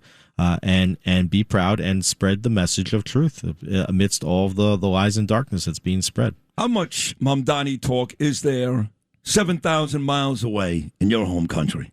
Well, there's Mamdani talk. There's Tucker Carlson talk. Just, you know, we know what's going on here in the United States. We're following that. Of course, we're still dealing with the war, and we're going to be in an election cycle in Israel soon. So we're probably a little bit more hyper focused on the neighborhood, but. You know, certainly, you know, we're very aware of what's going on around the world because there's also a lot of Israelis that live here, too. Ton of Israelis. They go back and forth. And you, my friend Alex Traiman, and your boys, I love your family, and Sippy, your beautiful wife, hopefully listening right now in Jerusalem. You, Alex Traiman, you're a diehard Knicks fan, aren't you? I've been a Knicks fan, you know, Giants fan. You know, what time are the Knicks games on in Jerusalem? I don't watch the games live. You can't do that. Yeah. No. It's like 3 o'clock in the morning, right? You can watch the highlights. Yeah. Watch the highlights. I had President Trump on this show 2 days ago. I asked him about the Knicks. He said, I love the Knicks. I love James Dolan. Boy, those guys are pretty good. They made such quick work of Philadelphia. He mentioned Joel Embiid. I said, wow, this guy's really paying attention. The president of the United States in a war with Iran on the way to China mentioned Joel Embiid. How great is that? Well, you know, these are people. You know, I see that in Israel also. You know, the prime minister, his advisors, government officials, they're just people, and you know them, and they're just humans, and they also, you know, need to take, you know, some time off and the disconnect for a few minutes. Have some fun. Find out what's going on in sports. Watch a quarter of a game. You know, whatever it is. You know, go down to the Dead Sea, which I did last time. I got to tell you, they scared the hell out of me. If you have a cut, it's going to burn. No, it's great. It was great. It wasn't uncomfortable. That's even one a of my bit. favorite places in the whole world. Me too. Dead Sea. I'm going back again this time. So tell folks who may be on their way to Jerusalem for your big event or maybe pondering whether to go or not, because people are still saying to me, is it safe? Stop asking that question. You're safer there than you are, honestly, right now in New York City. It's a dumb question. But wait a second, Sid, they're blowing up buildings in Tel Aviv. No, they're not. When was the last time a rocket hit anywhere in Israel? About 3.5 weeks ago. That's too close for my comfort. Okay. Oh, no, I'm not coming. And where was that? Right. I mean, until the ceasefire with Iran, they were firing rockets up till the last minute. To Tel Aviv mostly, right? A lot towards Tel Aviv. Also, we had, But it's over now. It's been over for a month. Come on, stop. It seems like it's over, but if you ask Israelis, they think that there could be a short round two. Well, because Trump is talking about going back in. Once Trump goes back in, then you guys, you know, they're not bombing Staten Island. They're not bombing Cincinnati. Trump goes back in, and what do? They bomb you. So is it fair to say then that, despite what I just said, you're actually nervous? Israel bombs too, right? No, I know that. We're participating. Yeah, but you're not killing civilians. They're blowing up, and maybe you are, but certainly not on purpose. They're sending their missiles towards apartment buildings in Tel Aviv. They send cluster bombs, which what that means is that the bomb actually breaks off into 20 different fragments, each with a warhead on it, and just spraying it over a city, and they don't care what they hit. They're not. You cannot target something specific except for a population center with a cluster bomb. Every time Israel strikes inside Iran, they're hitting a precise military target. I mean, we've seen, like in Lebanon, for example, they know that a terrorist is eating dinner in his dining room on the 4th story of the building. Yeah, they hit and they put a missile through the window of the dining room. Yeah, right. That's it. They're not killing anybody else. There's not all this casualty of war, this genocide in Gaza. Is Gaza also starting back up again? I read that last week, that maybe there'll be more. we know that there's nobody that can disarm Hamas except for the IDF, but the question is, what's the cost? If Israel goes back into Gaza now, the whole international community, the media, they're going to go nuts. Of course. Right? They hide among the civilian populations. Every time you kill a terrorist, they say that Israel killed the child. Right? They say Israel hit a mosque because Hamas uses a mosque as its military headquarters. They use mosques, they use hospitals, they use nurseries. Right. And then in addition, you can't. The Hamas rules with machine guns, and you can't defeat machine guns with F-35s. The only way you can take away machine guns is in hand-to-hand combat. And then you have to send your soldiers in. Yeah. And for Israel, a big part of the national resilience is waking up in the morning and seeing if a soldier died. I mean, we value our soldiers so much. Sure. People don't understand this. Yeah. Every life, especially our lives, and our soldiers' lives, is so valuable. And why should we send our boys and daughters to get killed, in order that Hamas should get rebuilt? Because right now, the Trump 20-point plan says there's no rebuilding in Gaza until Hamas disarms. So we should get ourselves killed in order to disarm them, in order that billions of dollars should flow in to Gaza to rebuild it. Maybe the current situation is better. Probably is. Look, I've been there on Yom HaZikaron, not this year, the year before, which is Israel's Memorial Day. And I've gone to Mount Herzl, and I cried all day. I mean, it is a very, very tough watch. All these young and beautiful soldiers walking to grave sites of relatives and friends. It is very, very tough. So in the final 60 seconds, Traiman, what can we expect at this big summit coming up in now a couple of weeks? Well, we're hopeful that the Prime Minister will speak as he did last year for 55 minutes. The Foreign Minister, President Herzog, who's been a guest on your show many times. He likes me for some reason. I'm a Republican. He's not, but he likes me. Well, because he knows that you have the biggest audience in New York City. That's why he likes you. He's no dummy. Mark Levin is coming, the great one, to speak again at our summit this year. Many media personalities. Bruce Pearl's coming, diplomats, members of parliament in Europe. It's going to be 200 speakers from the whole pro-Israel community over 3 days at the Waldorf Astoria in Jerusalem, June 21 to 23. We're still selling tickets. Go to the website, and we'd love to have you there. Of course, you're going to be there. I'm so excited. Yeah, they go nuts when I speak. It's like Tom Jones. They start throwing braziers and panties on the stage. But watch your mouth when you do. Did I curse last year? Did I say? I don't think I cursed at your event last year. Okay. I don't think. Did I? I don't remember. You never know, though. It's a risk, I know. And you always say this right before. I spoke at some shul in Queens a couple of months ago. The guy said, listen, they're all here for you. It was packed. There were people outside in the street, but you can't curse. So I think it took me... No, you were well behaved. No, I think I said the F word about 60 seconds in. At the JNS conference? I believe. No. The one in Queens. Oh, yeah. I'm sure you did at the one I told this story once before. I had the famous comedian Gilbert Gottfried. I used to love Gilbert. He was on my shows quite a bit. He was a very, very funny guy. He died. I'm so sad about that. But I had him on one time in Florida. I was on in Florida.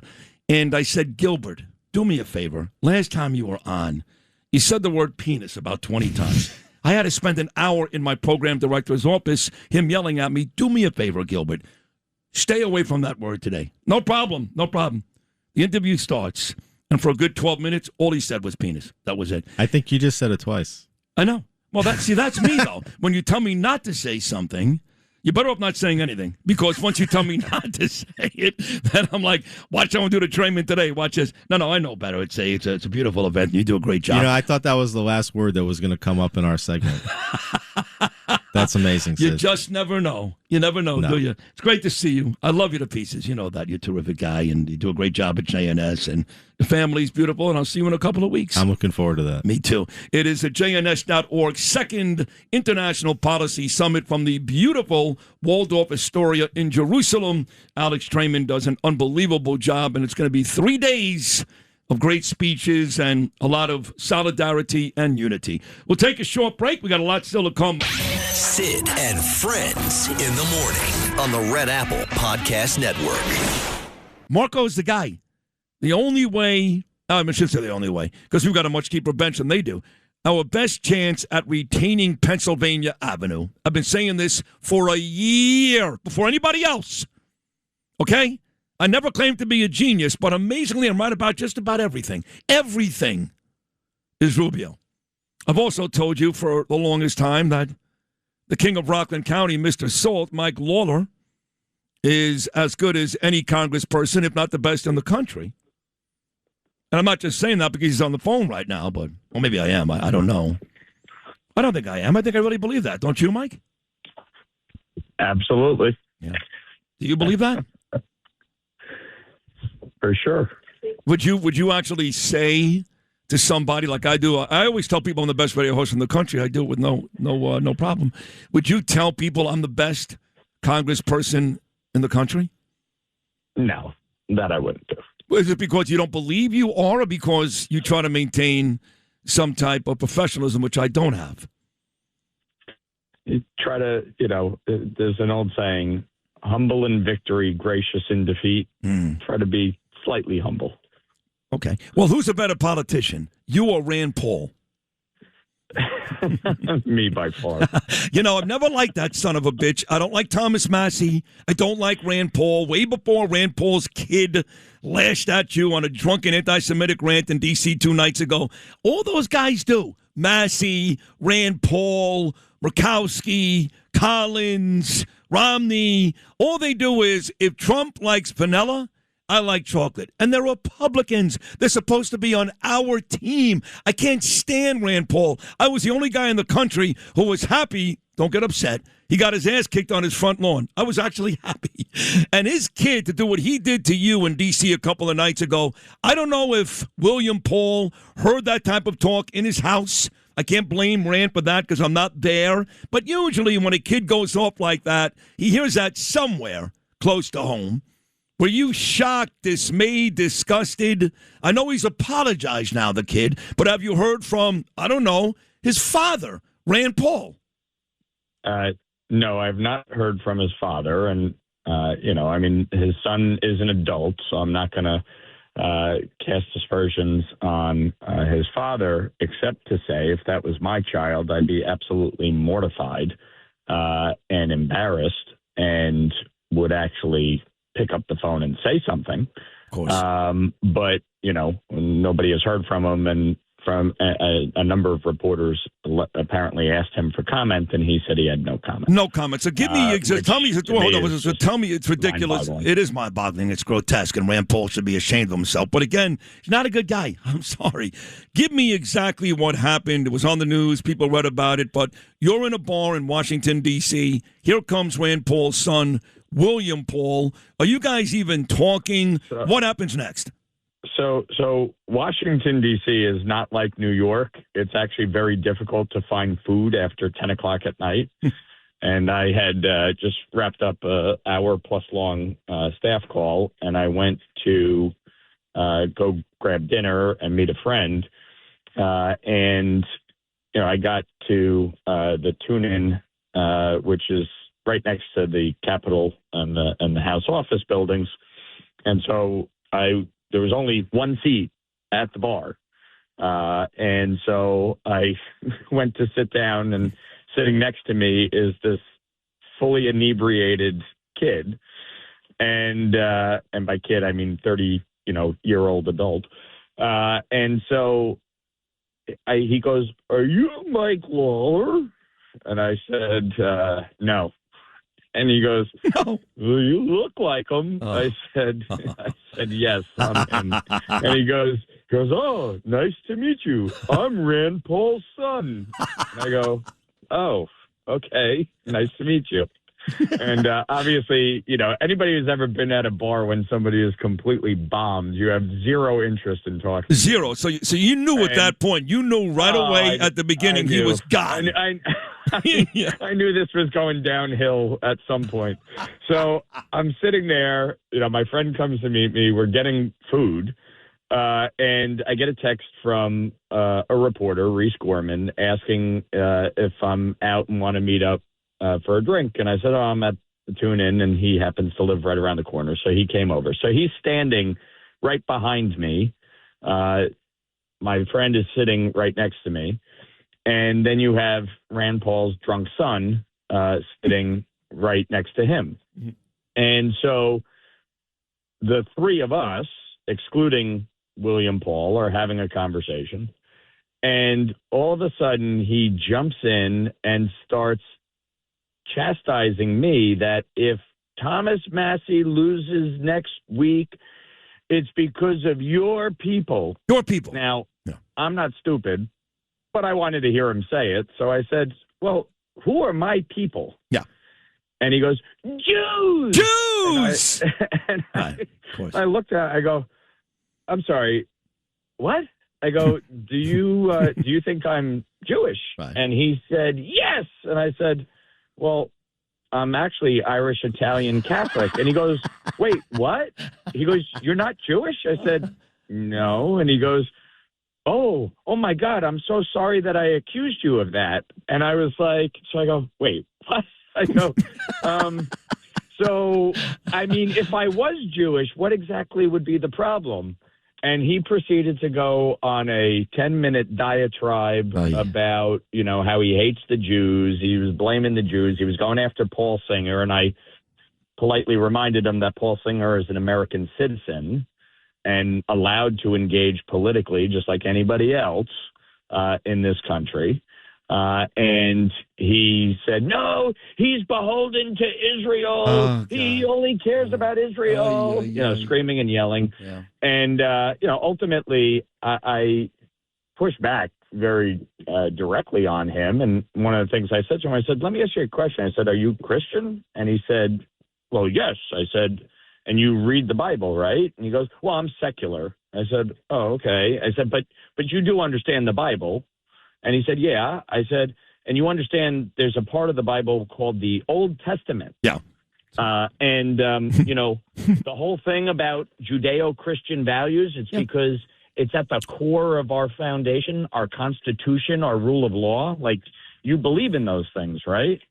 And he was like, well, I believe in Jesus Christ, and Jesus Christ is the only thing that matters. Sure. The Old Testament doesn't matter. I said, Doesn't matter. Okay. So, because I would tell you that wait, hold on. So I've had Father Casado on this show many times, Monsignor Casado. Anytime there's a big holiday, whether it's comes on Good Friday, comes on Christmas, and I say, can you explain to me why there are Christian people who hate the Jews? And he said, yeah, they're stupid. This is coming from Monsignor, Father Casado. He goes, because they have to know that what you just talked about, the Old Testament, that a lot of Christianity, a lot of it, is based on Judaism. By the way, Jesus was Jewish. Well, Jesus was Jewish. Right. So, and then you guys talk about Abraham. You talk about Moses. You do that in church, do you not? Of course. Right. So I said to him, well, obviously this conversation's not going anywhere. And then he went into Iran, and, the reason we're in Iran is because we're trying to steal the land for the Jews and the gays. The gays? I said, the gays? I said, what about the gays? And he goes, I hate the gays, and I hate the Jews, and I don't care if they die. And I said that? Well, he said that? Yeah. He said, I hate the gays. This is Rand Paul's son, everybody, that great guy out of Kentucky, that jerk-off. His son said, I hate the gays. I hate the Jews. I don't care if they die. Correct. And I said, all right, guy, I think it's time for you to leave. This conversation is obviously going nowhere, and you need to just excuse yourself. Okay, well, no, don't forget. Hold on. But you got into words with Hakeem Jeffries a couple of months ago, which nearly came to fisticuffs. You admitted that on this program. Was that the case with William Paul, or not really? No. Listen, this kid was stumbling, bumbling. I mean, he couldn't even fucking stand or talk. But he goes. I said, listen, it's clear you hate the Jews. Don't you put words in my mouth, Mike Lawler. I said, I didn't put words in your mouth. You literally just said it. And he goes, I'm drunk. I don't know what I don't know what I'm saying. And I said, I think it's time to go home. And he goes, yeah, I got to get out of here. I got to go home. He paid his bill. He tripped over his stool on his way out the door. I've done that. And I mean, now, mind you, a reporter was standing there witnessing the whole exchange. It was insane. Crazy. Oh, and I did forget this one part. In the middle of his diatribe against me, he starts yelling at me about salt. Salt. So he knew. Just totally out of left field. But he knew. Screaming at me about salt. Sid and Friends in the morning on the Red Apple Podcast Network. The Cavaliers got 30 out of James Harden. Big night. And they beat the Pistons on the road. That's the first road win for any team in this series. So now Cleveland has an opportunity with a Game 6 home win to eliminate the Pistons. And they'll take on the Knicks next round. If not, they'll have to return to Detroit for a Game 7. But the Cavaliers now one win away from moving on and taking on the Knicks. I think San Antonio's got the chance tonight to wipe out Minnesota, and they would take on the reigning champ, Oklahoma City Thunder. Tomorrow night I'll be at the Met game sitting in Steve Cohen's box, the owner of the New York Mets, being very kind. I'm really going with Bill O'Reilly, who's going to join me in about 20 minutes. But Cohen reached out to me, very nice, said, you and Bill can sit with me. I think Gabriel's going to come too. So the Mets playing better baseball as of late. They're young guys doing a good job. A.J. Ewing. Beat the Tigers the last two, looking for the sweep today. I'll be there tomorrow. Mets and Yankees. Yankees not playing well. Got shut out by the Orioles yesterday. And Saturday, of course, the Preakness Stakes, the second leg of the Triple Crown. The winner of the Kentucky Derby, Golden Tempo, owned by my dear friend Vinny Viola and trained by my new friend, the first female trainer ever to train a Kentucky Derby winner, Cherie Devaux. She will join me tomorrow. But Golden Tempo will not race in the Preakness, so there'll be no Triple Crown winner this year.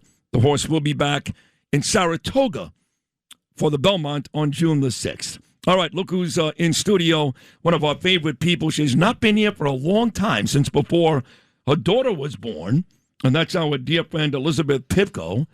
Pipko, welcome back. How are you? I'm doing well. Thanks for having me back. It's great to have you. You look great. And, you know, I see you on TV yes. all the time. You literally were doing TV, a lot of Fox News, right up until the point where your daughter was born. Yes, I was on BBC at 7 p.m., and then the next day at 1 p.m. I had my baby. Is that right? The night before? Yes, and that was a Thursday, and then I was back on Fox on Monday. So how old is your daughter now? 3 months. I screwed up her name. And Darren, your husband, got all upset. I don't know. I think he was joking with you. But we're not saying it on air. Well, it's really your anyway. fault. Well, it's your fault. Because everything is my fault. I've learned that recently. How about Jill or Amy or Liz? Have you met a Jewish girl named Jill or I know, Amy but recently? it's a hard name to pronounce. When you look at the spelling. We're going to say it off air because for safety reasons, I understand. We're just sure. Yeah. And you're worried about that now. I'm very worried. We had this discussion, Lou, off the air. Where Pipko, who, you know, she's a pretty tough girl. She stands for all the right things, you know. And she goes, I asked her about the Israeli Day Parade, if she's going this year, because Mamdani's not coming. That's a hurtful Well, he's not loss. coming as the mayor. He might come as a protester. You're 100% right. You're right. Yeah. And now they're putting pressure on Kathy Hochul not to come, but there's this rumor, which has been denied by the commissioner's office to me. I can't tell you whether it was Jessica or not, but I can tell you I did speak to the commissioner's office. And they said it's not true that the police will stand down at the parade. So I said to Lizzie, I said, Pip, are you going to go to the parade? And she said, well, I don't know. I'm a mother now. How about that? Look, I love to stand up for what I believe in. Like you said, I'm on TV screaming about everything I love probably 3 times a day at this point on every channel that exists. And if you look at my DMs, they probably look similar to yours with people telling me how they want to kill me. So I have to be a little bit more careful these days, and I'm nervous. Do you still get a lot of death threats still? Oh, every second of every day. Every second of every day. I did CNN on Tuesday. Darren told me to not log in because he has the same access to my social media. He said, do not log in for 24 hours because the messages are so nasty. He said that? Yeah. And you were on CNN? Yeah. Not even Fox News? No, and it was the hour-long Abby Phillips show. So I'm giving them an hour to come up with horrible insults. They've kicked my ass on Abby Phillips' show quite a bit. One time, Scott Jennings actually defended me. Yeah. But he wasn't there with you the other night, was he? No, but had they brought you up, I would have defended you. Of course you would have. I know that. So now you're making decisions based on the fact that you're a mom. Yeah. You enjoying it so far? It's the best thing ever. I told you that. You don't have to carry the baby, so you don't get an opinion. That's the problem. What? I think only a woman can tell me that it's worth the 9 months of hell to have one of these things. It wasn't even 9 months of hell. You did television the day before. Well, you cut that out. Okay, it was 3 months of hell. The first 3 months, I didn't stand up. Listen, I always say the truth is, yes, that baby was in your belly, and same thing with my children. And yes, the man can never, ever, ever match that. Okay, we get that. No. But I got to tell you, a lot of the kids, they like hanging out with Dad. I'm just saying. My daughter's 3 months old. She already hates me compared to Darren. There's no comparison. Well, why is that? He's a better person than me. I don't blame him. He's funnier. He's sweeter. He's more fun. If I were her, I would prefer him as well. What is she doing these days? Has she said mommy yet or daddy, or is she just eating, pooping, I mean, sleeping? she's 3 months old, so we're not speaking sentences, but we are stomping around. We're standing up. No. She's, I'm told, very far ahead of schedule on the physical activity stuff. Good. I think That's she's going to good. be a little athlete, but she's having a good time. Has anybody bought you the baby size Make America Great hat yet? No, I don't think we make a baby size. Well, we should tell Eric We to should. take care of that. I was going to say, we've done the He's in- campaign, as you know, for 10 years. We don't have a baby size. Right. If your baby says Trump before mommy, would be upset or happy? It would make sense. That would make plenty of sense, honestly. Did you hear President Trump on this show a couple days ago? Of course. He gave me 40 minutes. The guy's on his way to China. This is maybe the most important meeting in maybe forever, okay, for any U.S. president. And he's got the Indiana football team. He's got 2 policies. He's got lunch. He's got to catch a plane. And he won't get off the phone. And Margot Martin, who you know very well, she's texting me, Sid, you're killing me. I'm like, what do you want me to do? He's having a good time. I'm going to tell the president. Finally, about 40 minutes in, I go, Mr. President, Margot's going to kill me. I'm sure she's beside herself, but I'm having fun. That's what he said to me. I'm having fun. Yeah. And we talked about a variety of issues. I'm sure. And he proved once again why he is the smartest man on the planet. The greatest of all time. He is the greatest of all time. Yes, right? he will always be the greatest of all time. But right now, you don't have a job in his administration. No, clearly. Not yet. That's why I'm here with you. Right. Yeah, that's true. But you do speak on behalf of that administration. Right. And most of the talk when you're on Fox News, I guess the last couple of months, centers around Iran, yes? Yes. What are your BBC, thoughts on that? CNN, Fox, anyone The I talk to wants the Iran. BBC, they hate the Jews. They're like They don't Rand just hate Paul. the Jews. They hate the Republicans and the Jews and the Americans and anyone they can get their hands on. Oh, right. I know. They're a horrible source of but information. defending Donald Trump to his own supporters is not going to change anything. I I got know to that, defend him yeah. to the ones who hate us. I actually was in London. I was in Wales, I'm sorry, for my daughter's graduation, Ava, Right. you know. And I was in the hotel lobby, and they were interviewing on the BBC Trump. Yeah. For like 15 minutes. And it was a very positive interview. That's good. And then as soon as the interview was over, it was like, oh, this guy's a real loser. Yes, Yeah. yes, They yes. couldn't wait to kill him. No, I was there in September, 4 months pregnant, and very upset to be in London. It was my best friend's wedding. Jasmina, I met her. who you met. Yeah, she got she's married. great. Sure. And I was there, and it was I flew in the day that Charlie Kirk was assassinated. Oh, my God. So I got to sit all weekend on the BBC and talk about that. And I think because of, his horrific assassination, they were a little nicer to me, but still pretty brutal. Pretty rough. Yeah. So what are your thoughts on the whole Iran situation? I mean, look, he did the right thing. He did what he was supposed to do. Eventually, we'll be out of it, and we will all be thankful to him. It's a lot easier to criticize. We're in the middle of a conflict, and I guarantee you when it's behind us, poll numbers will go up, the economy will get back to normal, and everyone will say, thank God for Donald Trump. And he's the only person that does not get bogged down with, poll numbers in the middle of a conflict because he knows that they go up and down. And he has been told, as you know, for 10 years that things are not looking good for him, and then he ends up more popular than ever before. So he's unfazed, I can guarantee you. Yeah, he told me that during our conversation on Tuesday. He goes, Sid, they had me losing here, they had me losing there, losing there. On election day, I win every state. in 2016, we came into the office on election day, November 8th, 2016. The New York Times had a story, and they said, this is the chance of winning today. He was less than 2%. Yeah, Hillary was up about 16 points. It was 98 point something for I Hillary know, Clinton. I So know. Donald Trump is unfazed, and he knows he'll be vindicated in the end, as always. So you live in Florida with Darren and your little daughter, but you still love New York. You've got a residence here. And in the past couple of years, you and I have become very close. The last, I don't know, going back 8 years maybe to your event in New York City with A.J. Katzmatidis and Larry And Trump. Laura, yes. Yeah. You still called yourself a New Yorker, still consider yourself a New Yorker.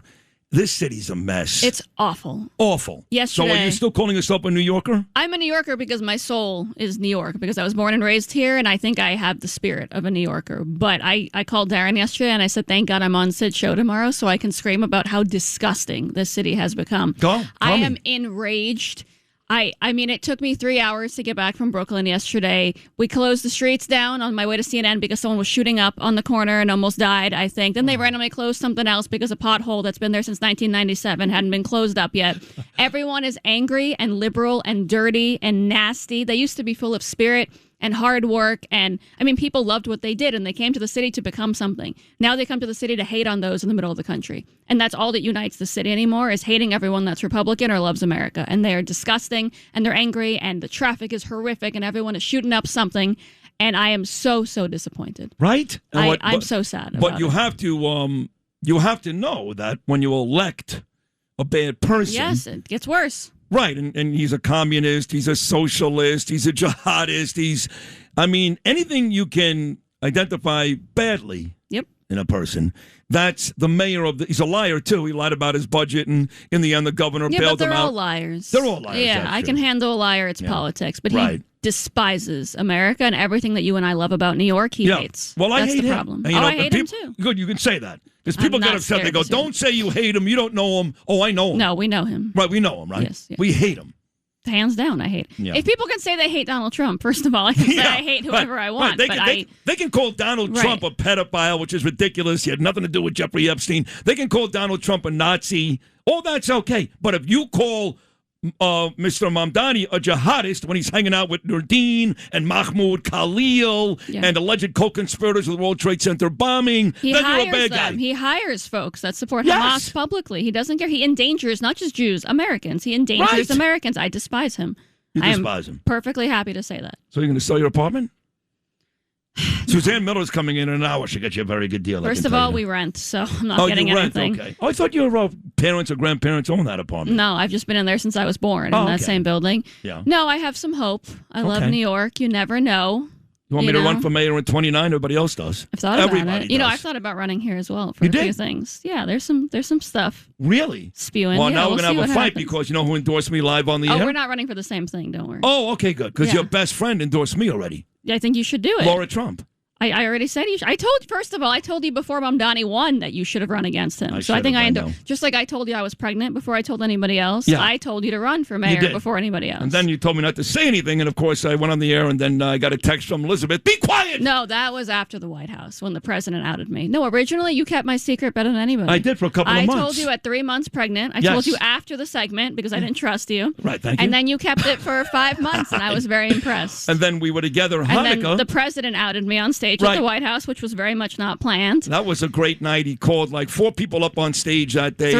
Three. Me, you, and Mark Levin. That was it. Yeah. Well, but eventually Miriam Adelson went Well, on Miriam stage. is the star. That doesn't count. Right. It's Miriam. You're right. It was only 3 of us. It was after Miriam. It was just us 3. That's Wow. it. How about Well, that? 4 because of the baby. Right, the baby. That's right. So the baby, one day you're going to have to tell her that she was actually on stage with the President of the United In States. my stomach, she was in the White Yes. House about 10 times. That is unbelievable. Yes, and on stage, and the president sent the lovely letter, of course, when she was born. Yeah. He called me. It was the day of my first pediatrician's appointment, and I was running late, and I couldn't find my phone, and Margot texted me and said, hey, the president's trying to reach you. Can you pick up your damn phone? Oh, Margot Martin. Yeah, and that was... Well, so, congratulations on about the president calling you because with your help, I give you credit, and Siggy Flicker's help, obviously, he actually appointed me President Trump. the Holocaust. The one. Holocaust. Correct. And then a couple of months ago, we added new people, and look who's there, my friend Liz Pipko. Congratulations. Thank you. It's very cool.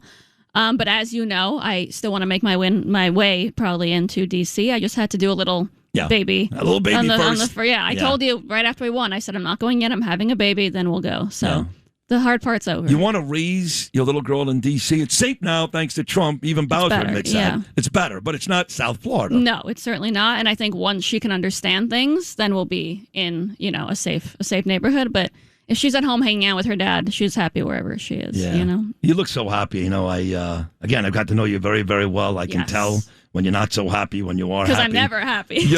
No, you're happy. You're great on the air. People love you. But I can tell with you. Yes. And you just look really happy. Is this the best part of your life right now? Oh, hands down. Yeah. And don't listen to anyone that says not to do it. I was such an idiot. I mean, I waited because we were working for the president, and I get it, but it's the best thing you will ever do, ever in your life. You want 5 more? At least 2 more. At least 2 more? Yeah. Darren's listening right now. He's Darren, probably terrified. Break out the champagne. He's not terrified. He knows 1 or 2 more for sure. Okay, great. Yeah. 3 Pipkos. Well, they're Sentinellos. But Sentinellos, they're right. Pipkos in spirit. He's too. still in my phone, Darren, as Darren Pipko. Good, he should be. Yeah. He knows. Well, it's great to see you. Now keep coming back more often. Yeah, I'm here every week. So. Oh, you are? Yeah. You going to run for city council or Congress? Way bigger than city council. Congress? We'll see.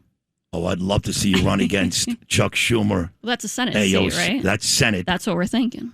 That's what you got to do. Now, I know that there have been other names, Werner Korp and others, but Liz, you'd win that. And then he's going to quit anyway, Chuck, because he's... he has no chance. So it'd be you against AOC. Oh, a communist and the daughter of two immigrants who fled communism, a Jew hater versus a Jew. Are you ready for that? Oh, of course, I was born ready for that. I know you fight, are. but I we'll want see. that. I want that. We'll see what happens. All right. And the president will endorse you in about 2 seconds. He loves you. He might. Every time I go to a big event with Liz, the first person he calls out and the person he spends the most time on will be like, oh, there's Sid. He's a great guy. Oh, Liz, look at us. Is she great? She's the greatest person ever. Liz is a great person, great Jew. She's gorgeous, having a baby. She's terrific. He got like 20 minutes on you every time. So he is the greatest of all time, and I could not be more grateful for everything he's done and said about me and for my family. It's all true. You're great. I love you. Thank you, Liz Pipko. Thank you. So good to see you. Darren, you too. I know you're listening back home in South Florida and, of course, little girl. We'll take a short break. We got the news. You got Bill O'Reilly. We've got Suzanne Miller. A lot more to do. Sid and Friends in the morning on the Red Apple Podcast Network. Dan Mason, the Hall of Fame boss at CBS Radio, who was our boss for years at WFN. He's a terrific guy. He's a great guy. He texted me this morning when I was crushing Rand Paul and Thomas Massey, two immense jerk-offs. He said, hey, I'm a good Kentuckian. I can't talk for those guys. And you're right, Dan. You are a good Kentuckian.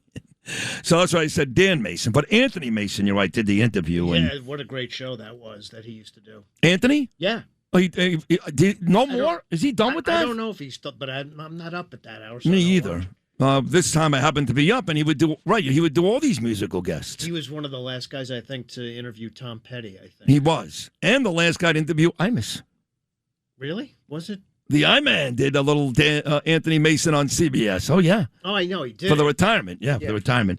But he's great with the musical acts. And, they talked about how they didn't talk for years, Byrne and the other members of the band. They were best friends. They ended up hating each other. Well, Noam can confirm. We did the story a couple of years ago. They were offered so much money to have a reunion tour. And they said no. No, they mean like an absurd amount of I know. money. He said no. I think the rest of the members would have done it. Right, right. David Byrne said yeah, no. well, he felt like they really went out of their way to be a jerk to him, is what he said on the, I don't know if it's true, I don't care, but I do like Talking Heads. Yeah, the word is he's a little difficult. Difficult, that's the word. You like that word, difficult?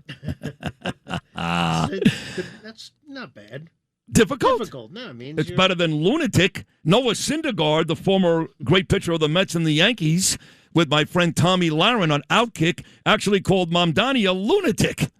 It's better than that. No?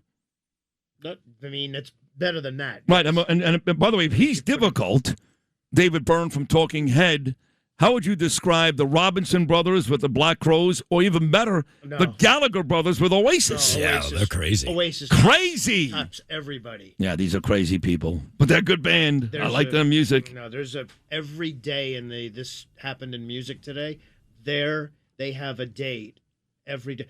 Noel Gallagher gets thrown off a plane for punching a flight attendant, and they've done some nasty stuff through the years. I mean, I just see it every day when I go through the history of music. I look at it, and they have hit each other on stage. They have stormed off. They spit at each other.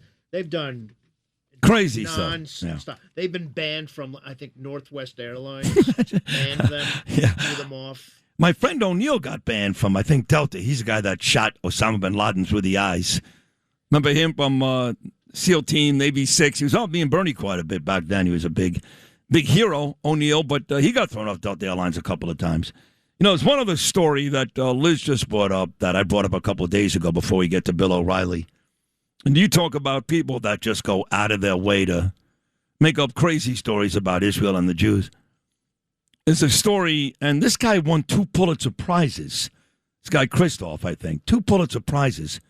And he wrote a story last week that the Israelis, you got to hear this. Just when you think, maybe these people are right, the Tucker Carlsons. The Israelis are training dogs. You listening, Noam? I am. I've heard this story, yeah. The Israelis are training dogs to rape Palestinian prisoners. And you're ever going to take anything seriously from these people again? Well, in the New York Times, by the way, it was in the New him. York Times, and they're defending him. They're still defending him even days after this article went up. They haven't. They say they say what his information's correct, even though it's pretty clear he's getting information from some pretty strange and unreliable sources. Right, I would say. I mean, the New York Post did a story yesterday that Hamas actually had relatives, hostages, who were relatives, have sex with each other to try to destroy the family and further humiliate the Jewish people. That was in the New York Post yesterday. But this one, that they're training dogs to rape Palestinian prisoners, and people read it in the New York Times and go, yeah, I could see that. I mean, I'm sure that it's somewhere on William Paul's page. Good old William Paul. I love that you go into rehab when you make a bad comment. Right. It's all the alcohol speaking. He never spoke like that until he started drinking. Of course. It's just such nonsense, and it's such a PR move. I mean, I understand why he did it. Every publicist would tell you to do the same thing. Yeah. Say, I have a drug and alcohol problem. Let me go away for a little while. I'm in recovery, and I'm usually very sensitive to my brothers and sisters who are struggling, so I'm going to give Rand Paul's kid the benefit of the doubt and say, okay, he's got a drinking problem. Go get help. I'm rooting for you. Now, sometimes, most of the time, when people are drinking, they tell the truth. They tell the truth. So that anti-Semitic rant, which he went on unprovoked, I want all Jews dead, I want gays dead, in a Washington, D.C. bar, that's how the kid feels. Maybe he needed the alcohol to have the balls to say it publicly. But even with that said, I'm still rooting for the kid. Because I'm a decent person, and I do care about people who have issues like I've got. But somebody tell me why his father has not said a damn word in 2 days. I'm sorry. Again, my son would never do something like that. He's raised, Gabriel's an angel. He's a beautiful little boy, big boy at this point, going to college soon. Danielle and I raised him to be a loving person. He loves everybody. My son has no issue with anybody. He would never do it. Your son wouldn't hurt anybody. Never, not a fly. But if God forbid something happened, you bet your ass I'd get involved. How does Rand Paul, this moron, just sit there and not say a word? When his son right now is the headlines of a lot of stories across the country, being described as a drunken anti-Semite. As the father of that boy, I would feel the need to run to his rescue. But nothing from Rand Paul, who I've been calling a jerk-off for how long, Noam? How many years? A long time. Long time. He's a member of Congress. Come on. I know. Come on. I know. And Mike Lawler's in Congress. Should do that. He's going to see Mike inside the chamber. What's he going to say? It's unbelievable. Was he waiting for then? I guess. Maybe walk up to him and say, I'm sorry for my kid. He doesn't really feel that way. But at this point, a public statement would probably make sense, Rand. I'm just saying. Well, you have to contact him directly, too. You have course. to say sorry.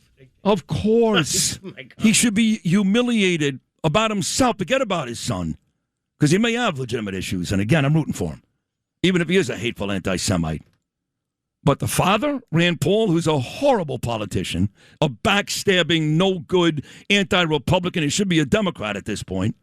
He should open up his mouth at some point. Just saying. Take a short break. Sid and Friends in the morning on the Red Apple Podcast Network. I want to ask you about the Nimmo trade and how you felt about that. Did you have any opinions on that? I mean, for me, as somebody who's obviously a Mets fan, like, the Alonso Nimmo thing kind of broke my heart because those were two of my favorites. What did you think of that decision? Well, it's kind of also ironic and coincidental. It's like those two guys are some of the biggest conservatives I've played for, as well as with Jacob deGrom. You see, they went out of the craziness that's going on in New York. But I mean, if I still played for the Mets or the Yankees, I'd be like, oh, this is freaking awesome. Like I could block the crazy part out and still focus on I get to play a kid's game in one of the greatest cities in the world, albeit ran by a lunatic, or I don't know. He's 34 years old. Is that right? Like I'm 33 and I can't imagine being a mayor of Yeah, well, I don't even know if it's necessarily his age. It's more like his bent towards communism and globalizing the Intifada. That's probably the biggest problem there. But well, that too is like, but 34 years old and never really held an actual job beforehand. Noah Syndergaard intimated, which I've been saying forever, and John Heyman said no, and that Alonso and Brandon Nimmo especially, they were traded because they liked Trump. And there were fights, legitimate fights, in the dugout and clubhouse. The Mets have denied that. I think they're lying. And I love Steve Cohen. He's a nice guy. I'll be sitting with him tomorrow night. They're lying. He said it right there, Noah Syndergaard. He played with those guys. He said Jacob deGrom, too, big-time conservative. So he knows. I think he knows, Noah, and he doesn't have to lie, right? He's retired and he's doing television. So he definitely made it sound like those guys, like I've been saying, were traded because they were Trump supporters, conservatives. And then he called Mamdani a lunatic. So I liked Thor before. Now I love him. But not as much as this guy. He was the best. He still is the best. He'll always be the best. Whether it's Thursdays right here with me, Mondays with Katz and Cosby, his amazing website, BillO'Reilly.com. Great interviews, great stories. It's just great television. No spin. It's terrific. His Killing series, the other books about the presidents confronting evil. And now he's got this amazing podcast. I was honored to be a guest of his a couple of weeks ago. Do it live. It's a great podcast. He does the News Nation stuff with Stephen A. Smith and Chris Cuomo. And on top of all of that, he is taking me to Citi Field tomorrow night to watch the Mets take on the Yankees. Eventually, we'll end up in Steve Cohen's box. He's done all this, the great Bill O'Reilly. Bill, that's a lot. I'm exhausted. I don't know if I'm going to be able to go to the game. I'm going to have to take a nap. It really is. I mean, it takes me to introduce you longer than even Trump, believe it or not. Longer. Yeah. Well, I was a little disconcerted when I saw Mr. Met with Xi greeting President Trump. I told you he was a communist. Oh, God, that's funny. That would have been great. I can't wait to see what happens with Mr. Met when you and I hit Citi Field tomorrow night, because you call him a communist, and I got a lot of play when I called him an anti-Semite. So we'll see how that goes tomorrow. But, talking about with Trump and Xi in China, you went to China a couple of months ago. President Trump was very interested in that whole trip. Now, you said that. I'm not saying something that's out of line. You said that, you talked to him before, you talked to him after. So you got to know China just a little, but it does seem like, whatever it's worth, that China has really rolled out the red carpet here the last 2 days, and they're telling President Trump a lot of things he wants to hear, including, you know what? We'll buy our oil and gas from you. How about that? Yeah, I don't know. I talked to the president on Sunday this week, and then I talked to couple of the Chinese big shots on Tuesday. And look, what they say and what they do, I'm not a Chinese sympathizer. I think I understand the culture, and they want to overthrow the United States, the most powerful nation in the world. That's their goal. But the president knows that. He's trying to harness some power to deal with the mullahs right now. So what they call triangulation, that's really what's happening over there. You're never going to get what happens behind the scenes.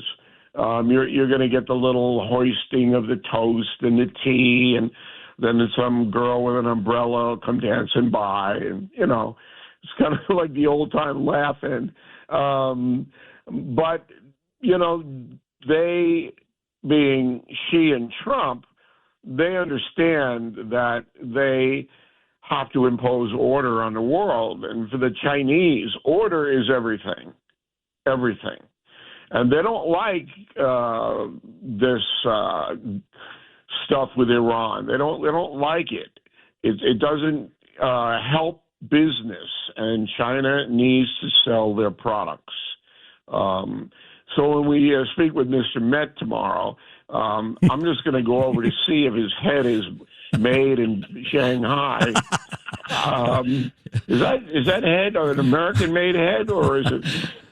I doubt it. It probably is Shanghai or Beijing, but that may change because, as you point out about the business aspect of this trip, and they'll have the discussions about Iran, and Trump will yell at him, will grab him by the ear and say, stop giving those guys weapons and all those types of things. But the business side of this is so huge, 16 or 17 of our biggest and best CEOs, Elon Musk. I watched him on television this morning, sitting there with Marco Rubio, and you have Jensen Huang from NVIDIA, and you've got Tim Cook from Apple, and the guy from Boeing as well. NVIDIA saying yesterday they're looking forward to selling chips to about 10 different Chinese firms.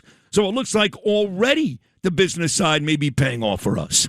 Yeah, I hope so. We need to calm everything down. But the Chinese have to give back a little bit. They have to help us. And they're never going to do it publicly. They're going to announce it. But behind the scenes, I mean, they got to get these mullahs under control because that's just disrupting the whole world's economy. And I'm hoping the president can pull that off and that she will go along with it.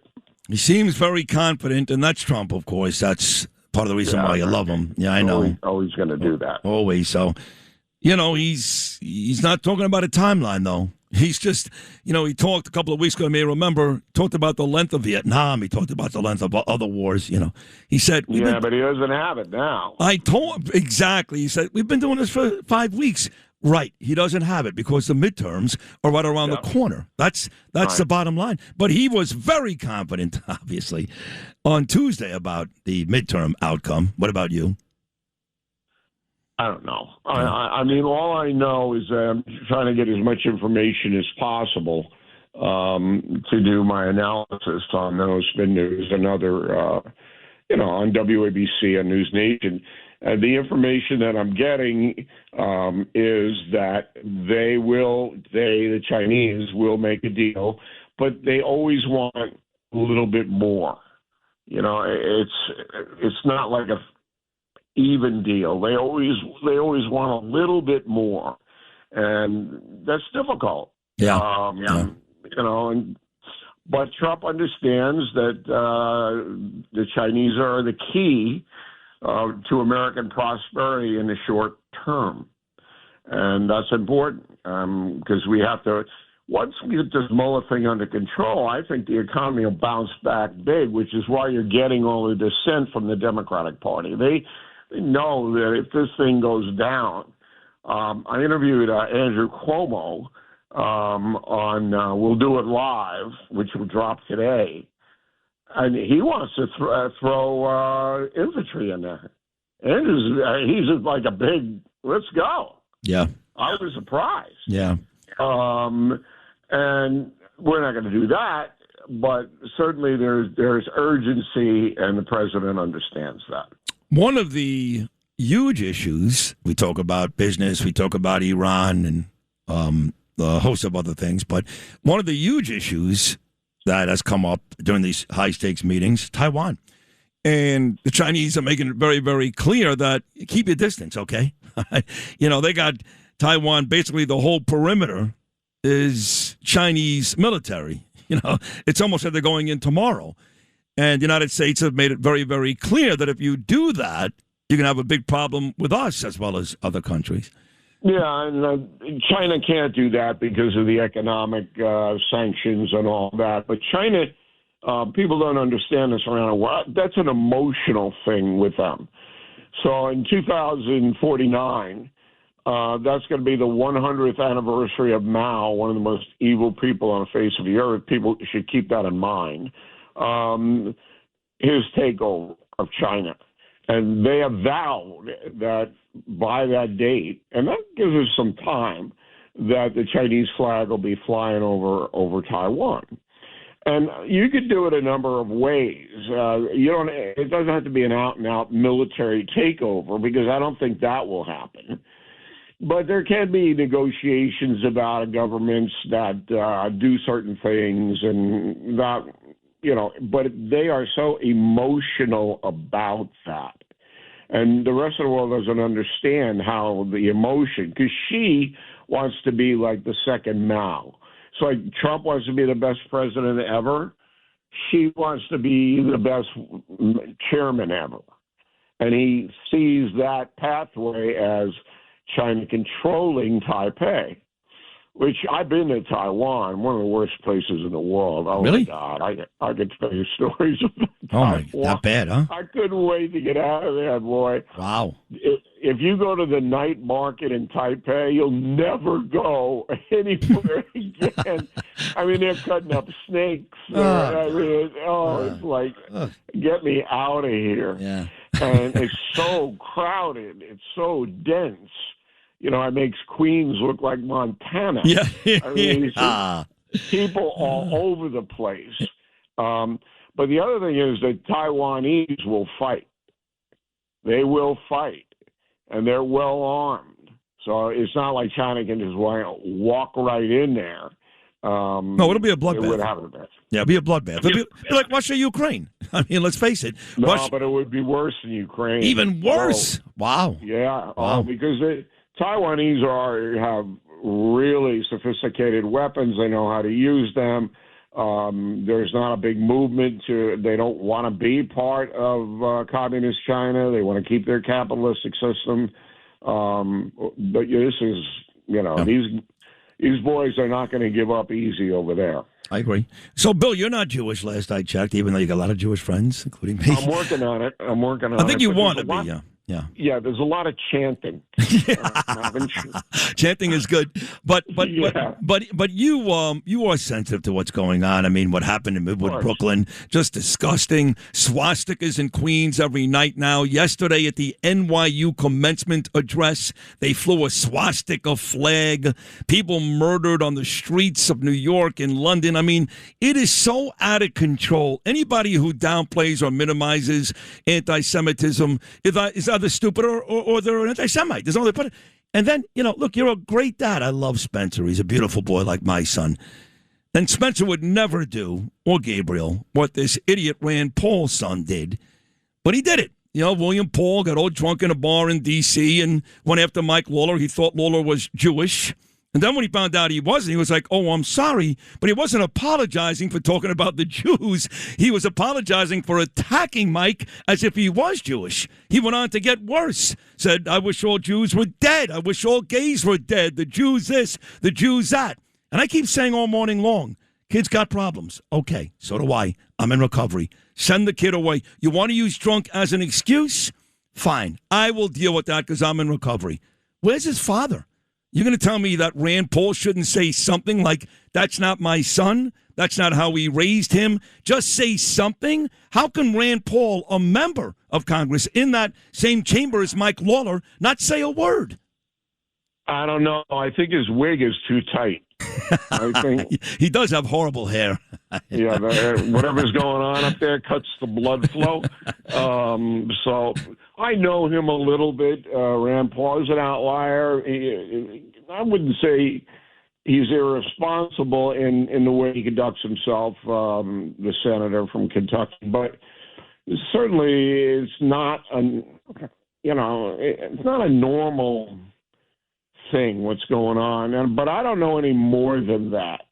I think you're correct. If it were your son or my son, I mean, they'd be in some clinic in Botswana, and you'd see him like, we're going to get you out of here, number one, and figure out what the problem is. Right.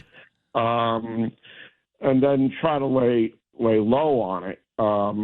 Whereas, Senator Paul really hasn't stepped up. But we don't know what happens in family dynamics behind the scenes. We don't know if the boy is suicidal. We don't know any of that. So I kind of veer away from that kind of analysis because I just don't know. What I do know is I'm very disturbed about how the media is handling this anti-Semitism. So instead of destroying lives like they did with Me Too, okay? I mean, they destroyed thousands of lives, the media. And they concocted this incredible thing where, all men were horrible and what. Now, when you really have something that is damaging and dangerous, what do you hear from them? Nothing. Nothing. No. They run cover for the mayor, who is not going to the Israeli Day Parade. He'll be the first. And by the way, let's not talk about Jews for a second because people get upset. Let's talk about Christians. He did not go to the installation when Ronald Hicks replaced Cardinal Dolan at St. Patrick's Cathedral. No, he didn't show up. And right. He clearly has no respect for a non-Islamic religion, which is a hallmark of the fanaticism. You got to get along. Right, and don't you believe that a lot of these pro-Hamas animals, that's what they are? Some of them, yeah, they get paid by Soros. Not all of them. I'm tired of hearing that, too. There's a lot of really lost people in our society. They got nothing. They got no jobs, no family. They're miserable. They want a cause. This is their new cause. Let me hide my base, which you can't do in your county or Nassau County, thanks to Bruce and Mozzie. Let me hide my base and hate on the Jews. It's cool now. It's great. Don't you think that the mayor, the way he's talked about the Jewish people, the way he's gotten rid of some of the the executive actions he did on day one, 3 against Israel on day one, don't you think the way he acts, the way he talks, he's encouraging these people to do what they do? I don't know about encouraging, but he certainly punches Pilate. I mean, he's allowing this kind of carnage to take place. There's no doubt about that. But the most disturbing thing to me, and I dealt with this with Cuomo, Andrew Cuomo, in the podcast, was the Democratic Party is accepting money, huge money, from anti-Semites. Enormous money. And it's tied in, that progressive communist socialist movement, with hating Israel and individual Jews. It's all tied in together. And where is Hakeem Jeffries? Please. Where's Schumer? Schumer's Jewish. Where's he? Right. Where's Bernie Sanders? So if you're going to take their money and use it to try to gain power, which the progressive movement is doing, all right, and you're dealing with the devil, all right, and that's okay. It would be like the Republican Party saying, we're going to take the Klan's money. Well, we're going to take it. Klan wrote us a big check. We're going to put it into the RNC Treasury. Yeah. Well, I will tell you, you're right, and they're not politicians like the Democrats. They are politicians. They're actually Congress people, senators, that are out spewing hate every day. But the Tucker Carlsons and the Candace Owens, the overwhelming majority of very smart people believe they're getting paid. Because why would they do something as stupid as what they do every day? Why? Well, we speculate on that. I don't know anything about why they do what they do, other than, when we discuss this, they want attention. And any kind of anti-Semitic stuff they throw out there, or anti-Israel stuff. Can you imagine this story that's going around, that the Israeli army was ordered to go in and do what the Russian army did after World War II in Berlin? That's the story that the New York Times is peddling. That the Israeli forces were let's go in and rape everybody. I mean, how insane is this? But it's allowed in the sense that there's no pushback on it. Who's pushing back on it? No one. Nobody. I mean, that really is disturbing to me. Yeah. So you have nobody sticking up for the Jews, in the sense that this is absurd. This isn't a story about overreaction, all right, to October 7th. Right. Like that. It's not a story about, it's a story about calculation. We're going to go in and abuse these Palestinian people. That's going to be the order of the armed forces. There's not one shred of evidence that points that way. Not one, other than pictures that keep getting recirculated over and over again, videos. We know this already. It's old, but, Hamas. There's a reason why they set up their headquarters in nurseries and hospitals and mosques and all these places, because when Israel bombs them to kill them, they send out a picture of a little kid bleeding on a rock. And they go, oh, look at these Israelis, they're genocidals, they're murderers. In the meantime, Hamas does that. It's all very strategic. It's all very smart. See, they've won this PR war. I can't believe that people in this country and around the world fell into this. But I knew it was going to be the case back on October 9th of 2023. I can play you the tapes. I knew it. They've won the PR war because they do things that are so horrendous, and the public can't wait to buy it, including setting up their headquarters in places like this. making it very easy to call Israelis and Jews genocidal, baby killers. Nothing could be further from the truth. They are, not us. Yeah, but then you have to look at who's allowing this as far as the media is concerned. I mean, where's the pushback on the media on? And there's none. And I'm going, wait, I mean, the Wall Street Journal occasionally will debunk these myths, but television, they set it out. They don't want to get involved with this. You know, you mentioned Jane Paul. Jane Paul doesn't want to go around and talk about anti-Semitism. I'm sorry. She does not, you know, and I'm sitting there going, this is crazy. Our job is to try to get the truth out and to debunk falsehoods. And then the media goes, we're not going to do that anymore. Nah. Well, what the deuce are you doing? I don't know. What's your job now? I don't know. I can't even tell you, like who are my favorite media people, who are the people I really respect and love. And network TV, forget about it. Bill Ritter, I want to kill myself. Cable TV, I had you. I like the guys on Fox News. You know, your friends are nice. Sean is great, and Levin and those guys. But they're maybe you can fit them on one hand. It's just, it's become impossible. So tomorrow night's our big night again, back at Citi Field together. You're very kind to me. You do this a couple of times a year. I really appreciate it. This is a special one because it is the first Subway Series matchup of the year. The Mets taking on the Yankees. Mets are actually playing better baseball this week than the Yankees are. And the Mets have some young guys that are starting to play well. So what are your thoughts on tomorrow night's big night in Queens? If we get by security, which is that's even money right now. Is O'Reilly and Rosenberg are they going to actually allow them in? Yeah, because you know they have Mr. Met running around the bases. Well, we'll be chasing him with a flamethrower. So I use Mr. Met in a symbolic way. That's funny. Okay, I don't even know who Mr. Met is. No, which is good. Yeah, which is good for Mr. Met. He doesn't want to be identified. I don't know how you apply for Mr. Met's job. Right? Do you really have to marry Mrs. Met? I guess. Do you have to date? What do you have to do? Yeah. So I'm hoping to have a few laughs. We will. We both like the Yankees and the Mets. That's I mean, right. The Mets are historical, and the Yankees are very kind to both of us. And that's a franchise there that really has it together.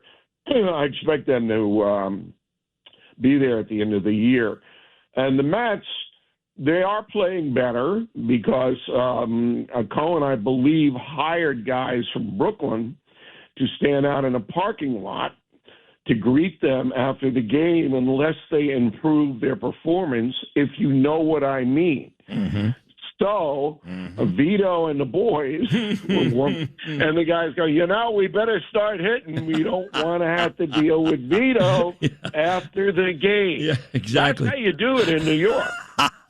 You hire Vito and the guy to stand around your car. Always worked. And that sends a signal, I need to get a couple of hits a week. Or you're going to have to face the music. You're right. It's always worked that way, right? Always worked that way, New York especially. So maybe Cohen has adopted that philosophy. Either way, whatever he's doing, keep it going now. Now, the Tigers are a terrible baseball team. Terrible. They may be the biggest disappointment in baseball. A lot of people thought the Tigers would play the Yankees in the ALCS and they can't win a game. But regardless, Mets and Yankees tomorrow night, O'Reilly and Rosenberg in attendance. Should be fun, Bill. I can't wait. Thank you. Yeah, no, we want everybody to be nice to us, okay? We don't, no guarantee of that. Well, here's the plan. You have to walk like 10 steps behind me. All right, because I know I'll get massive approval, but I'm not sure where we're going here. No, it could be ugly. There'll be a short blast of gunfire, and the next thing you know, you'll be dead, which we don't want that. No, we don't want it. Actually, what New Yorkers like most is passion, and we bring it. 100%. Yeah, we know our teams. We know the city, and we call it and the way it is. New Yorkers respect that. I think they do so too. Yep. We're going to have fun tomorrow night. It's going to be a fun night. But I'm just, if Mamdani shows up tomorrow, I don't know, but I don't think he's going to. I don't. Are you hearing he may come? No. No, I'm hearing there's a socialist coffee hour that he's going to.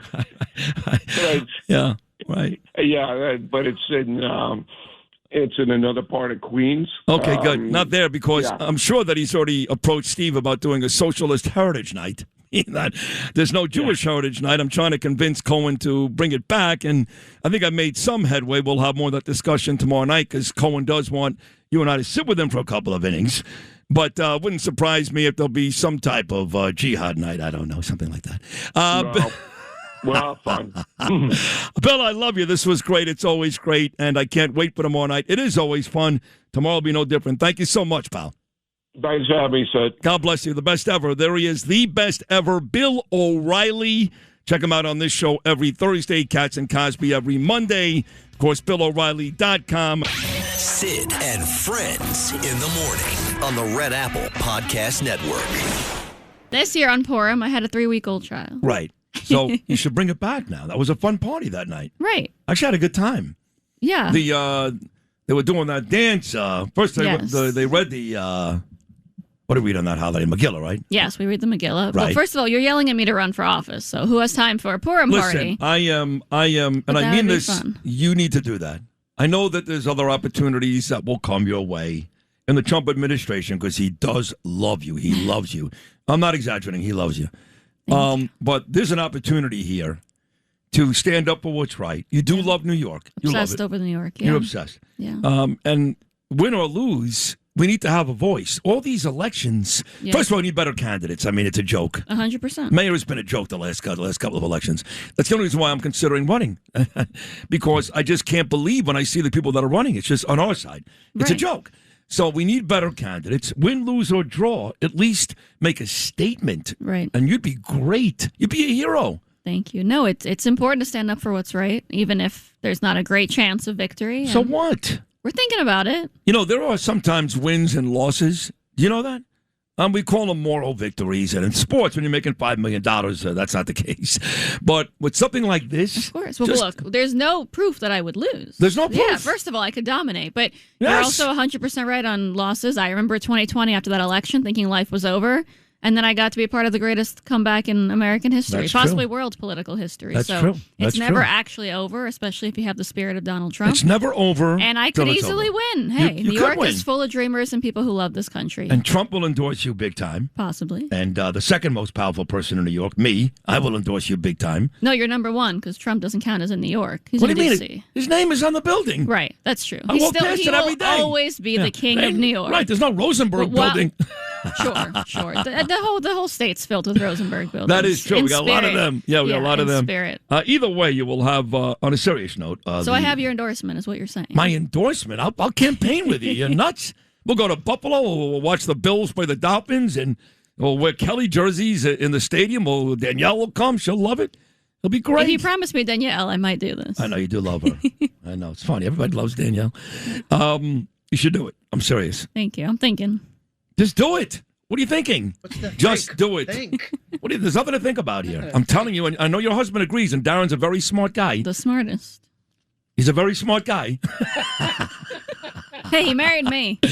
That is a very He's a damn smart genius. move. Yes, that's true. Yeah. He's a damn genius. You're right. I love your husband. He's adorable, too. He's very cute. He is. But you need to do this. Lou, you want to see Liz Pipko run for... Oh, no, that would be so bad. Yeah. Are you kidding? You got to do it. What does A.J. Katsimatidis say? I haven't. This is the first time I've ever mentioned it out loud to anybody. Not even Laura Trump? I might have hinted it to Laura. I see. You always go to Laura first. I'm a little jealous. I'm not going to lie to you. She always You gets knew first that dibs. I was pregnant before Laura did. No, I didn't. Yes, you did. No, I did not. Yes, you did. Oh, my God. 100%. Just run. Forget about How do I this get argument. proof about this?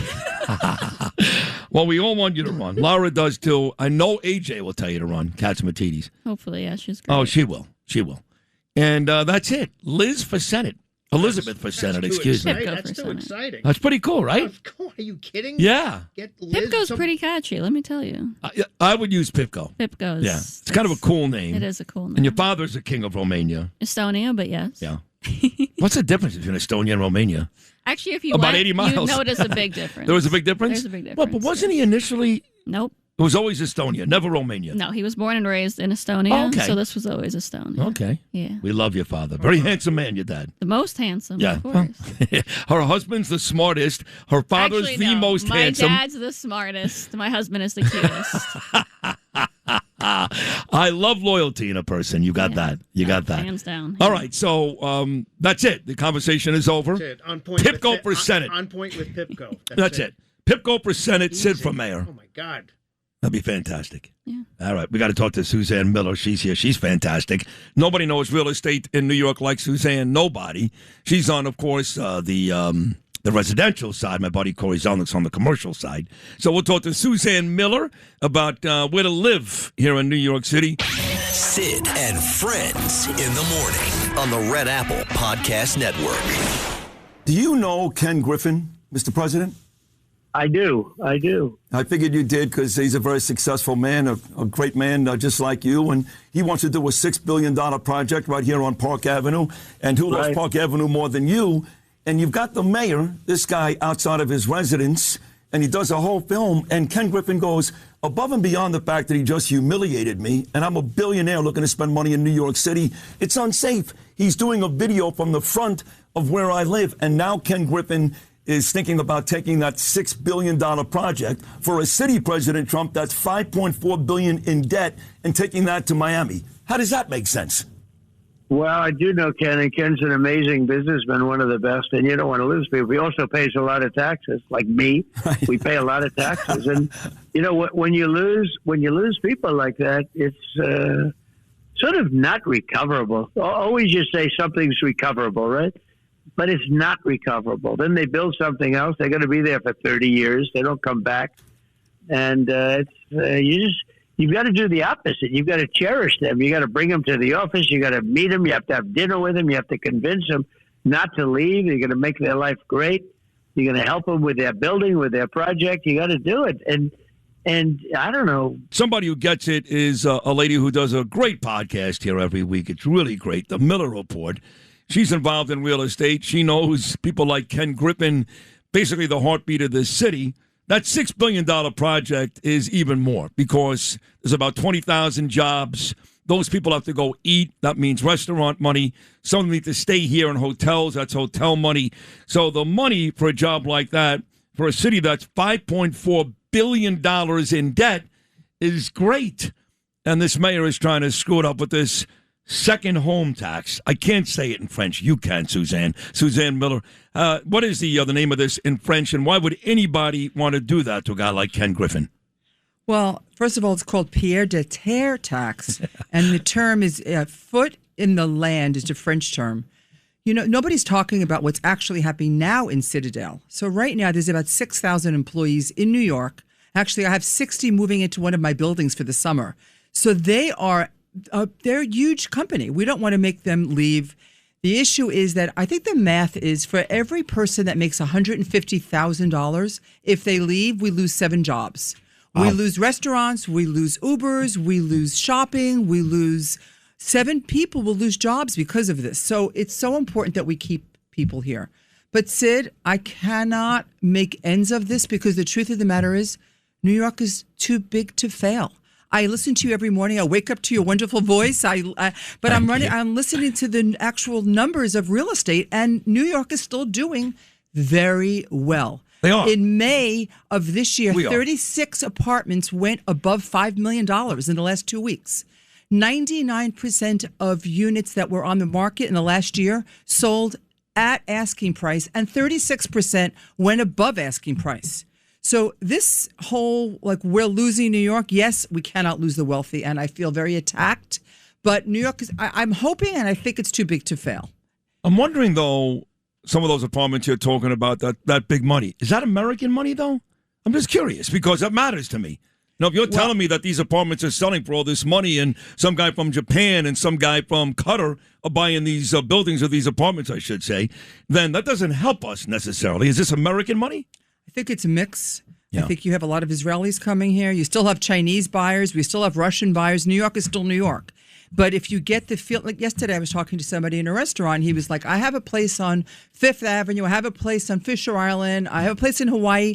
Now I want to think twice if I want to keep my place in New York. What's it worth? And I'm getting these kind of phone calls all the time because people are, it's not the money, it's not the pied-à-terre tax, because that's not going to affect it's only 11,000 people that are affected here. And up to 5 million, there is no tax. So it really kicks in at 10 million, it's 1%, and at 25 million, it's 4% capped. So yes, the numbers it could be $1 million if it's 25 million. But the whole tax assessment it's antiquated because they're not looking at purchase price, they're looking at projected rental income, which is completely backwards anyway.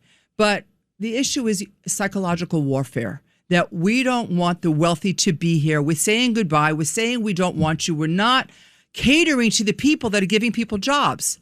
Is some of the success, though, that is happening in your market? You talked about this last time, and you said that some of the credit has to go to the prior administration, 100%, Eric Adams. 100%. So that's still going. You said you're not going to really feel in your business, the real estate market, you're not going to really feel the pain of Mamdani till maybe next year. Well, right? take a look at Citadel. He built this building not during Mamdani's tenure. It was before. All of these office and a lot of things that are driving this are the hot office market. So you have the luxury office market, the flight to quality at 0% vacancy. So they're all here already.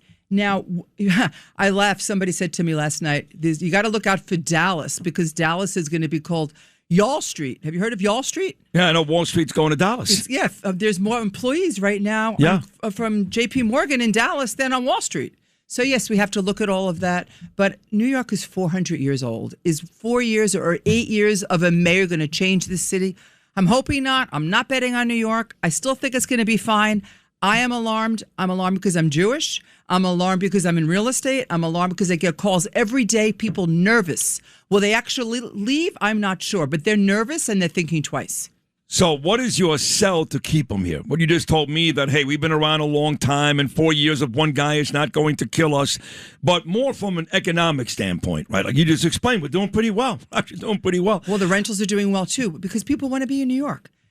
No matter what it is, they want to be in New York City. People don't want to give up on it. We've survived so many things. Yeah. And I even tell her, people, for example, this kid right here, she lives in South Florida. If you want to be in New York, you got to come back. Well, you're not going to be in Florida in May, June, July, August, and September, unless you're buying in the Hamptons.